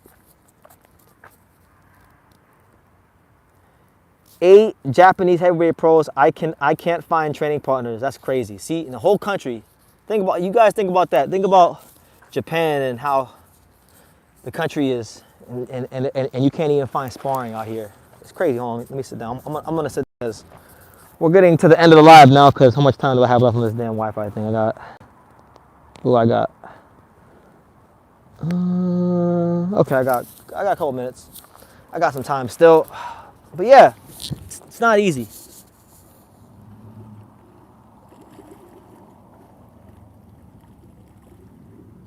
I feel like Butch would have took the Vergil fight prior to the Karen rematch. I don't know. I have no idea. I don't know. It's not worth wondering. I told everybody, like with the Karen fight, I told everybody the first Karen fight that Boots looked super regular and I would highlight the flaws that he had. And this is coming from somebody. I'm a big Jaron Ennis fan. Like, I love Jaron Ennis. I've been watching him since he was a prospect. I've been watching him since he fought, what was the guy's name? What was that guy's name? Alvarez. What was his first name?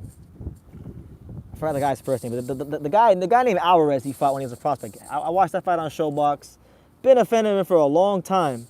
You know, I've been to Philadelphia in the trenches, the ghetto, North Philadelphia, to his gym, seen the man spar, and I was able to tell you guys that he looked regular in the first fight. And then all these Philadelphian boxing fans are like, man, when you come to Philly, we're gonna do this to you, we're gonna do that to you, just to keep that same energy, this, that, and the third. Watch what he does in the rematch. And I'm like, no, he's a good fighter. I like him.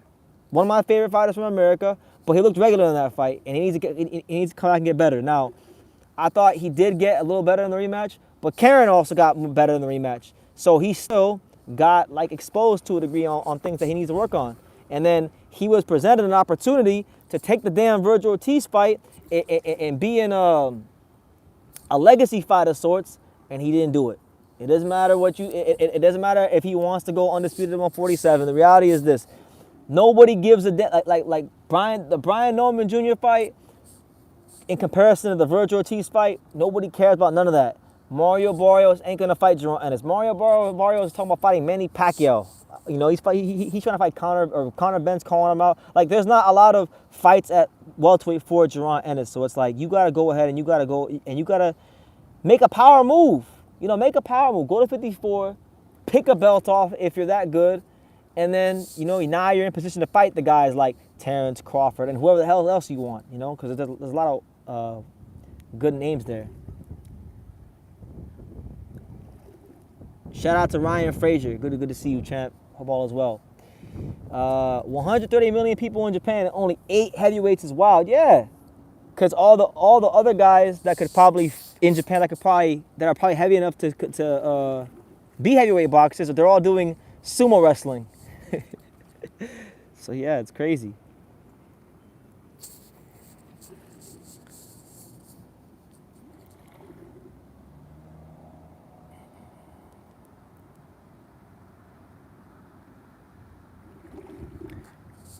Yeah, but what else, guys? Because we don't got much time.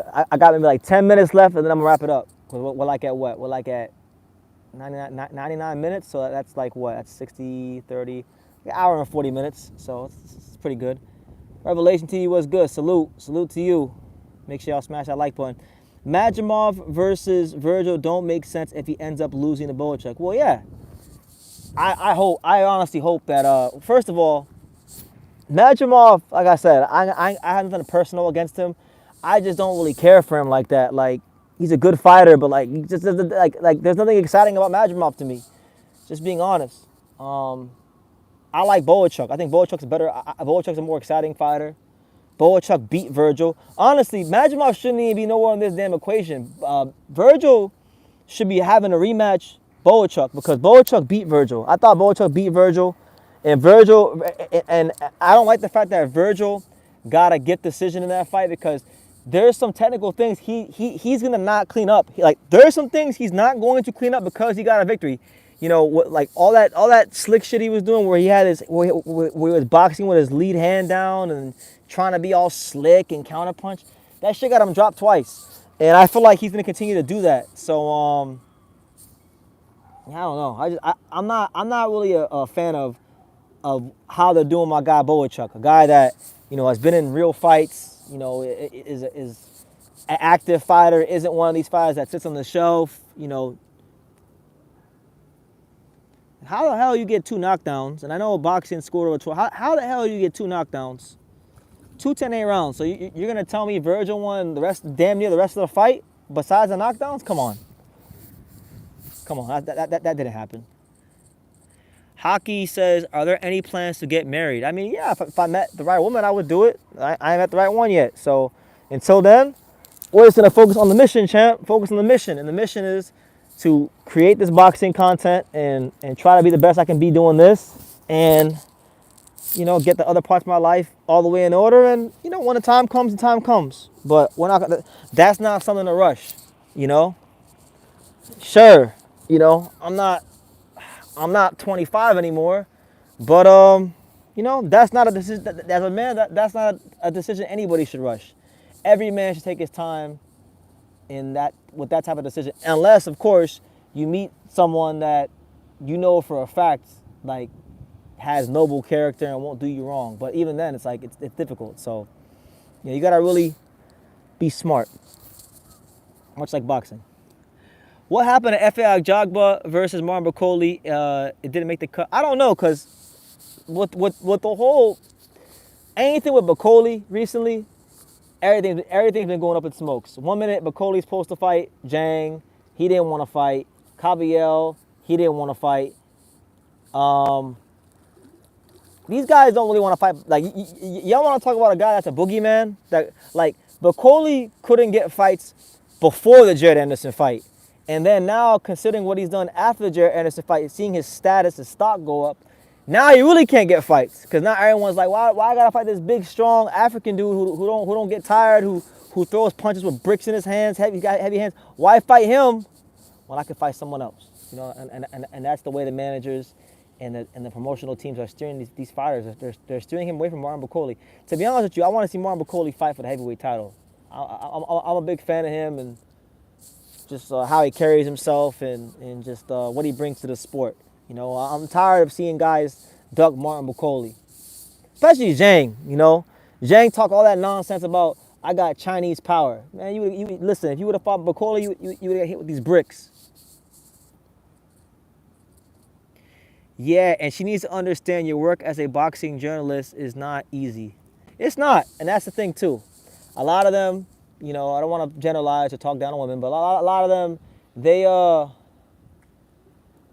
lot of them can be selfish, and I can't have that, you know. So it's just not one of those things I'm trying to rush into. When the time is right, the time is right, and I'll know it. Bakole will crush Dubois. That's like, I mean, I'm not complaining about Dubois Parker. Dubois Parker is world-class fight, top shelf.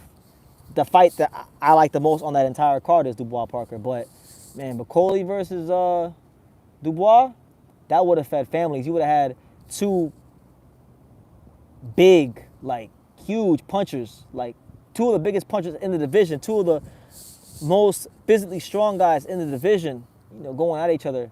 I think Bakole would have a great chance to win that fight just because, like, Dubois is strong, but Bakole, he can fight hard for every second of every round. So that makes him a tough out for anybody in the division. And that's one of the factors as to why he can't get a big fight. Because these guys know when they fight Martin Bakole, they got to fight hard for the whole fight. Every round, every second of every round, the whole fight. There's not going to be no time to take off or collect your breath. No, he's going to be on you the whole fight. And it's going to be hard, effective, thunderous punches. Why fight you when I can fight a can? Earl Spence. Oh, man. You said it, not me. What's your assessment of Efe Ajagba? Good fighter, you know. I think he's come a long way for like, cause I remember watching Efe Ajagba fight like 7 years ago. I saw him fight Eric Molina on the Wilder Stavern undercard. Very raw. I think he's definitely went ahead and gotten better. He's matured. He's learned how to fight taller. He's learned how to turn his punches over more effectively. But I still think you know his ceiling is his ceiling. His talent level is his talent level. I don't think he's gonna be like threatening anybody to win a world title, in my opinion. But he's a solid, credible top 15 heavyweight. The good thing for Ajagba is this is the big boy division, the heavyweight division, where there's that one punch factor. So he don't gotta be better than these guys. He just has to be better than these guys for 2 seconds, and he can become champion. So that's the beauty of heavyweight boxing. Bakoli is lying. Kabiel didn't duck. Bakoli went crazy in the contract negotiations, so Turkey just booked Kabiel Zhang. It's inside. Okay, if you say so. If you say so. I just know Zhang. It was before Kabiel was a thing. I just remember hearing about Zhang. I remember hearing Zhang was the guy that they were lining up to fight Bakoli, and then he didn't want to fight. So, I mean, look, he said he went crazy in the contract negotiations. I mean, my thing is this, and I'm not saying he didn't do that, but where does Riyadh season and Turki Alalshikh draw the line? Because what I always hear about Turkey and Riyadh season is that they have all this money to burn, right? So if they have all this money to burn, is there really such a thing as pricing yourself out of a fight? If they really have all that money to burn, I'm not saying that they got to overpay everybody, but let's just say if the value of a fighter in a particular fight is, let's say if it's $4 million, if it's $3 million, if the offer is $3 million and the fighter asks for $4.2 million, $1.2 million above market value, if the Saudis have all that money to burn, what's the big deal? They're not trying to turn over a profit. That's not what this is about. My predictions for this weekend, that's a good question. So I haven't put too much thought into Navarrete Valdez. I'll lean towards Navarrete, but I want Valdez to win. I like Oscar Valdez as a person. But I'll say Navarrete win by decision again.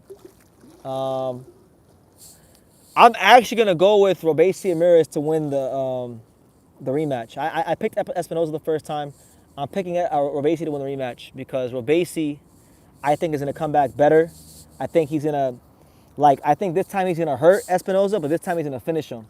And with Espinoza already talking about going to 130 and Top Rank talking about him going to 130, that leads me to believe that he's having a hard time making the weight, which is very believable because he's so tall for the weight class. And I just think as a fighter, whenever you already have your heart, your mind in another place, whether it be retirement or moving up to another weight class already, your foot's already that's like me, right? That's like me taking my foot right here. That's like me taking this foot right here and sticking it in the ocean. That's basically what the fighters are doing when they're talking about other weight classes and other things. They're basically doing this, and that's never a safe thing to do. So I'm going with Robesi. Kabiel is not a matchup for Bakoli. Kabiel has a gas tank for 15 rounds. He doesn't get hit by big shots. He'll end Bakoli in 5 or 6. Bakoli will be completely gassed by that point. I don't know about that, man. I agree with you on Kabiel having the gas tank for the whole fight. But I also think that, if you look at the guys Kabiel has been fighting, Sanchez is not particularly a big puncher.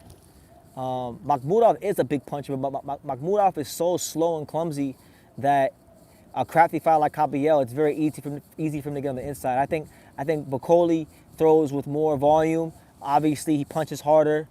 He's more conditioned. I think Bakoli would beat him, honestly, but gotta make the fight.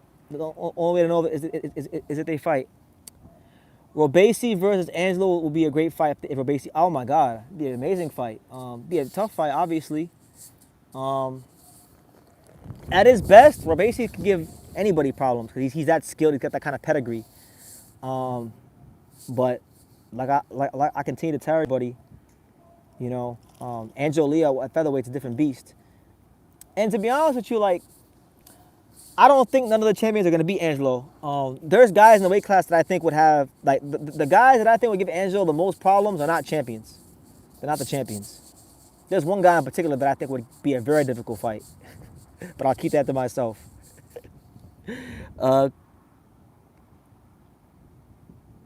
Caballel's team announced all over Germany that they'll fight Bakoli. It was even in the German newspaper, so it wouldn't make sense to say he ducked him. Okay. Oh, that's why you like Caballel, Jan. Germany, that's what it is. It's the Germany effect. You're supporting your own. Nah, I'm joking. But I like that fight. I hope it can still happen. You know, sometimes in boxing, just because a fight falls out or doesn't happen the first time, doesn't mean they can't revisit it and get it done at a later date. It happens all the time. It happens more times than people realize in boxing. Guys negotiate a fight. They can't come to an agreement. Okay, they got to fight somebody else. They go, they fight, they win, they come back, it gets done. It happens all the time.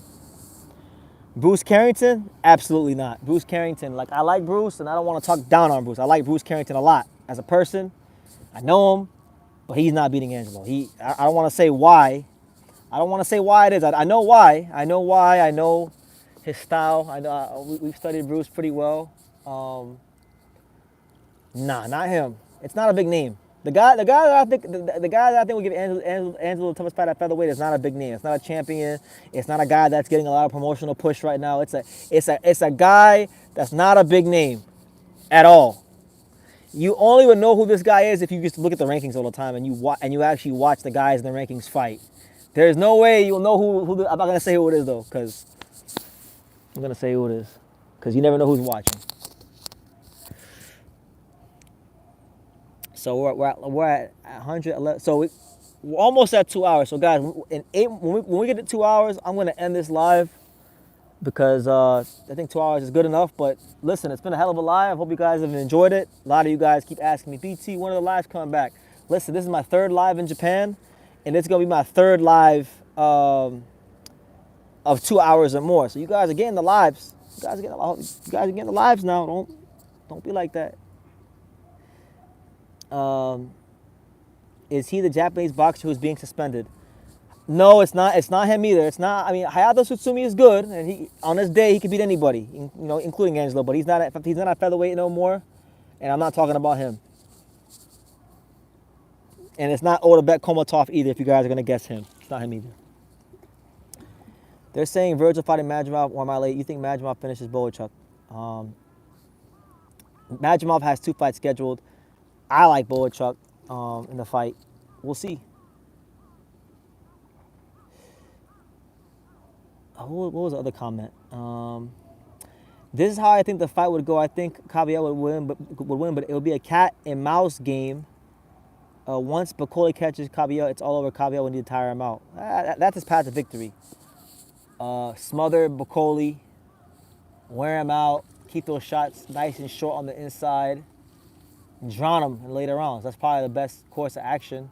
Try to avoid getting caught up in any big exchanges in the first 3.5 to 4 rounds.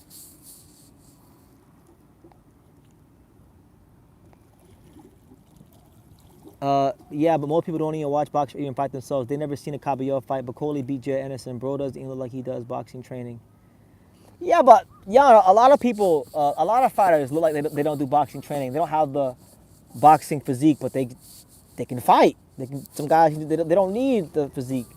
But Caballel is a good fighter. He was overlooked for a lot of years. You know, he wasn't able to get the right fights at the right time to probably develop his career until Turki Alalshikh Finalizes season came into boxing. So that's like, again, for everyone that only hears when I talk bad about Turki Alalshikh, Ajit Caballel is like one of the top guys that's benefited from the Saudis being in boxing, because a guy like him, you know, a good, dangerous, middling contender in the heavyweight division would never be afforded the opportunity to move his career at the pace he's moving at, you know, under how boxing was before the Saudis. A guy like him would have to work his way all the way up to mandatory position. Then he would have to play the waiting game, you know, probably take step aside money, or wait for these guys to unify, and then wait for the sanctioning bodies to enforce their own rules, which sometimes they don't.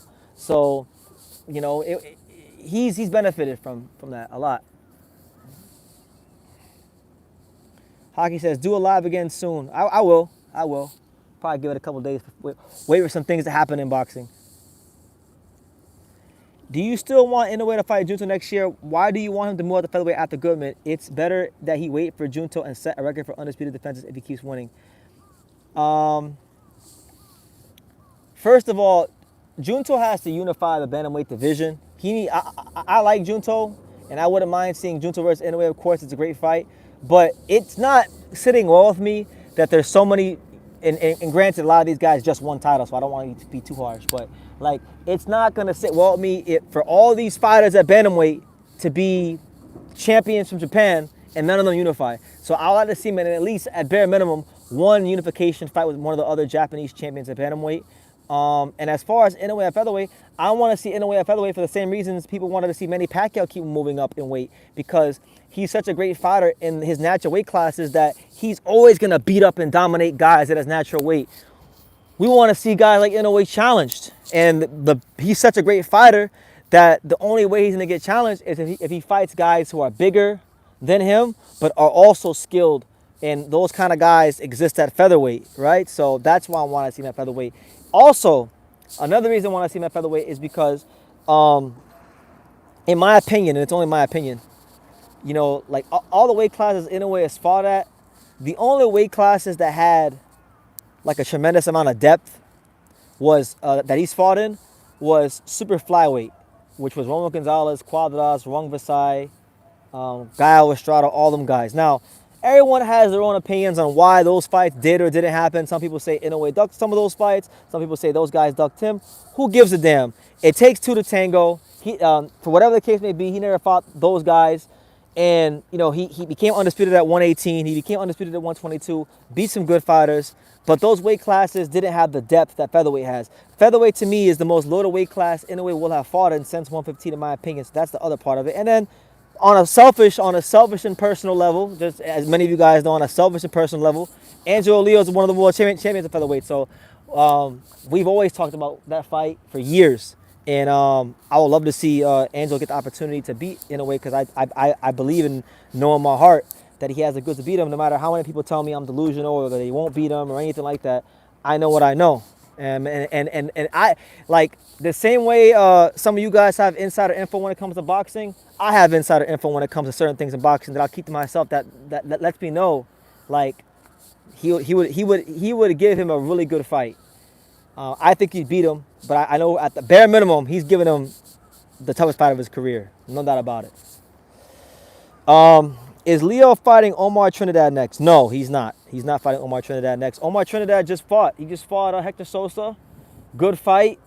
I like Omar Trinidad a lot as a fighter. He needs to really clean some things up. He's not ready for that kind of fight. Just in my opinion, he can get the fight at some point, because I'm sure he'll become a mandatory challenger in the next year or so. But I don't personally think, just from an unbiased perspective, I don't think he has the skill set to be ready for that kind of fight yet. In a fight or two more, he'll be ready for a fight like that. But right now, no, I think he should take like a fight or two more, sharpen up his defense, and to give him the best chance to be able to win a fight like that. That's my opinion. But good fighter. I like Omar Trinidad. Will pay-per-view be irrelevant by 2025 in 2025? No, you can't say it's irrelevant, right? Because if the Saudis are the power brokers in boxing, and if the Saudis are putting on these big cards, and the Saudis, if they're putting on all these big cards and it's on pay-per-view, then you can't say pay-per-view is going to be irrelevant. Pay-per-view will not be irrelevant in boxing at all in 2025. I think pay-per-view will actually be more saturated than usual in 2025, because that's the drawback of having all these mega cards that you guys ask for. If you have all these guys on a card, they're gonna have to be pay-per-view to give these guys their to meet the demands of their purses. I mean, it's not like you're not getting charged $80 like you do in the States. You're getting charged, what, $26 or $30, whatever it is. They're not expensive, but pay-per-view will always be a thing in boxing. keep going down the list until we get the truth out of BT. Of what? The truth for what? About what? What do you want to know? Because if it has anything to do with who I'm interviewing tomorrow or who Angelo's fighting next or when that fight is happening, I can't say either one of those things. But anything else, you can go ahead and ask. And Jan says, it's a shame because America used to rule the heavyweight division. It's sad. Yeah, our American heavyweight scene is trash. At this moment in time, it's probably marginally better. Marginally better than Japan's heavyweight boxing scene. Leo's next fight, you'll step up. Nah, I'm not. All I'll say is, look, all you gotta do is just go on Twitter and type his name in. I mean, I'm not gonna say it because I'm not trying to get sued by Top Rank, but all you gotta do is go on Twitter, go look at Salvador Rodriguez's tweets. He's talked about it. You know, he's talked about a proposed timeline, but I'm not gonna say that because, you know, I know Brad Goodman and Top Rank watch this channel sometimes, and they may fuck around and see it, and then all of a sudden, bang, lawsuit coming for your boy. So that's not happening. I'm not allowing that to happen. Jan says he knows who I'm interviewing. No, do you really? You don't know who I'm interviewing. Because I know I didn't tell you about it, but shit, we'll see. American heavyweights have not been relevant champions in 3 decades already. I mean, the only relevant champion we've had is Deontay Wilder, and you know I like Wilder. I think he was a net positive for boxing. You know, like from an excitement standpoint, I do think he was a bit protected, and rightfully so, by Shelly Finkel. But you know, he gave people what they wanted to see. He gave them knockouts. I told you. I don't remember telling you. I think I did. Okay, maybe I did. All right, don't say it though. Don't say it. If I told you, then don't say it. Turkey's making Al Heyman look bad. He's been really doing the impossible to make all the best fight the best and just getting started. I mean, I hope so. We'll see how long it lasts. You know, I'm still skeptical. All my points that I made about the Saudis and Riyadh season, about the effects that I think it'll have on boxing long term, I still stand on those points. But you know, good card. I'm not gonna hate on a good card that got made.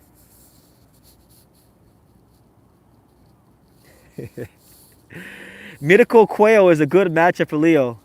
Yeah, he is a good. That you know what, Mark? That's who it was.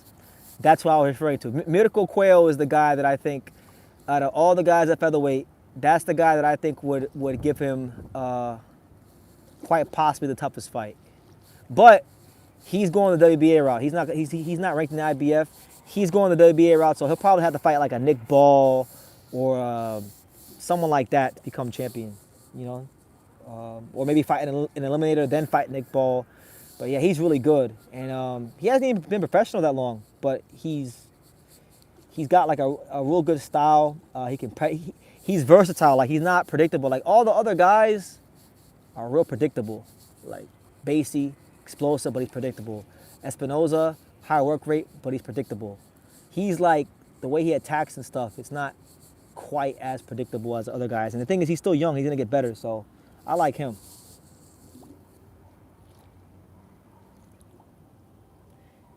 All right, but guys, on that note, look, I'm gonna get out of here because I think 2 hours is good. I said what I needed to say today. My parting shots is this, okay? Jaron Ennis, clean up your act, get it together, fight somebody that's at 154 that people want to see you fight. Keeping the junior varsity belt doesn't do anything. All right, that's number one. I'm critical of Turkey. I'm critical of the Saudis, but I'm also fair. Like what did Joe Cortez say? I'm fair, but I'm firm. I'm fair, but I'm firm. Yeah, I have my I'm skeptical of certain things, but this is a great card. The best one he's ever put together, hands down. You know, and on paper, it's one of the best cards I've ever seen in my life, just being honest. So I'll enjoy it when it comes. And yeah. And yes, hand history. It's a decent, stay busy fight. The occasion is going to be very special because of where it's supposed to be at, supposedly. But that's neither here nor there. You guys take care. See you on the next live. Check out all the content on True School Sports. And like I say in every single one of these videos, you can love me or you can hate me, but I'm just a kid from Daniel. So until next time, take care, guys.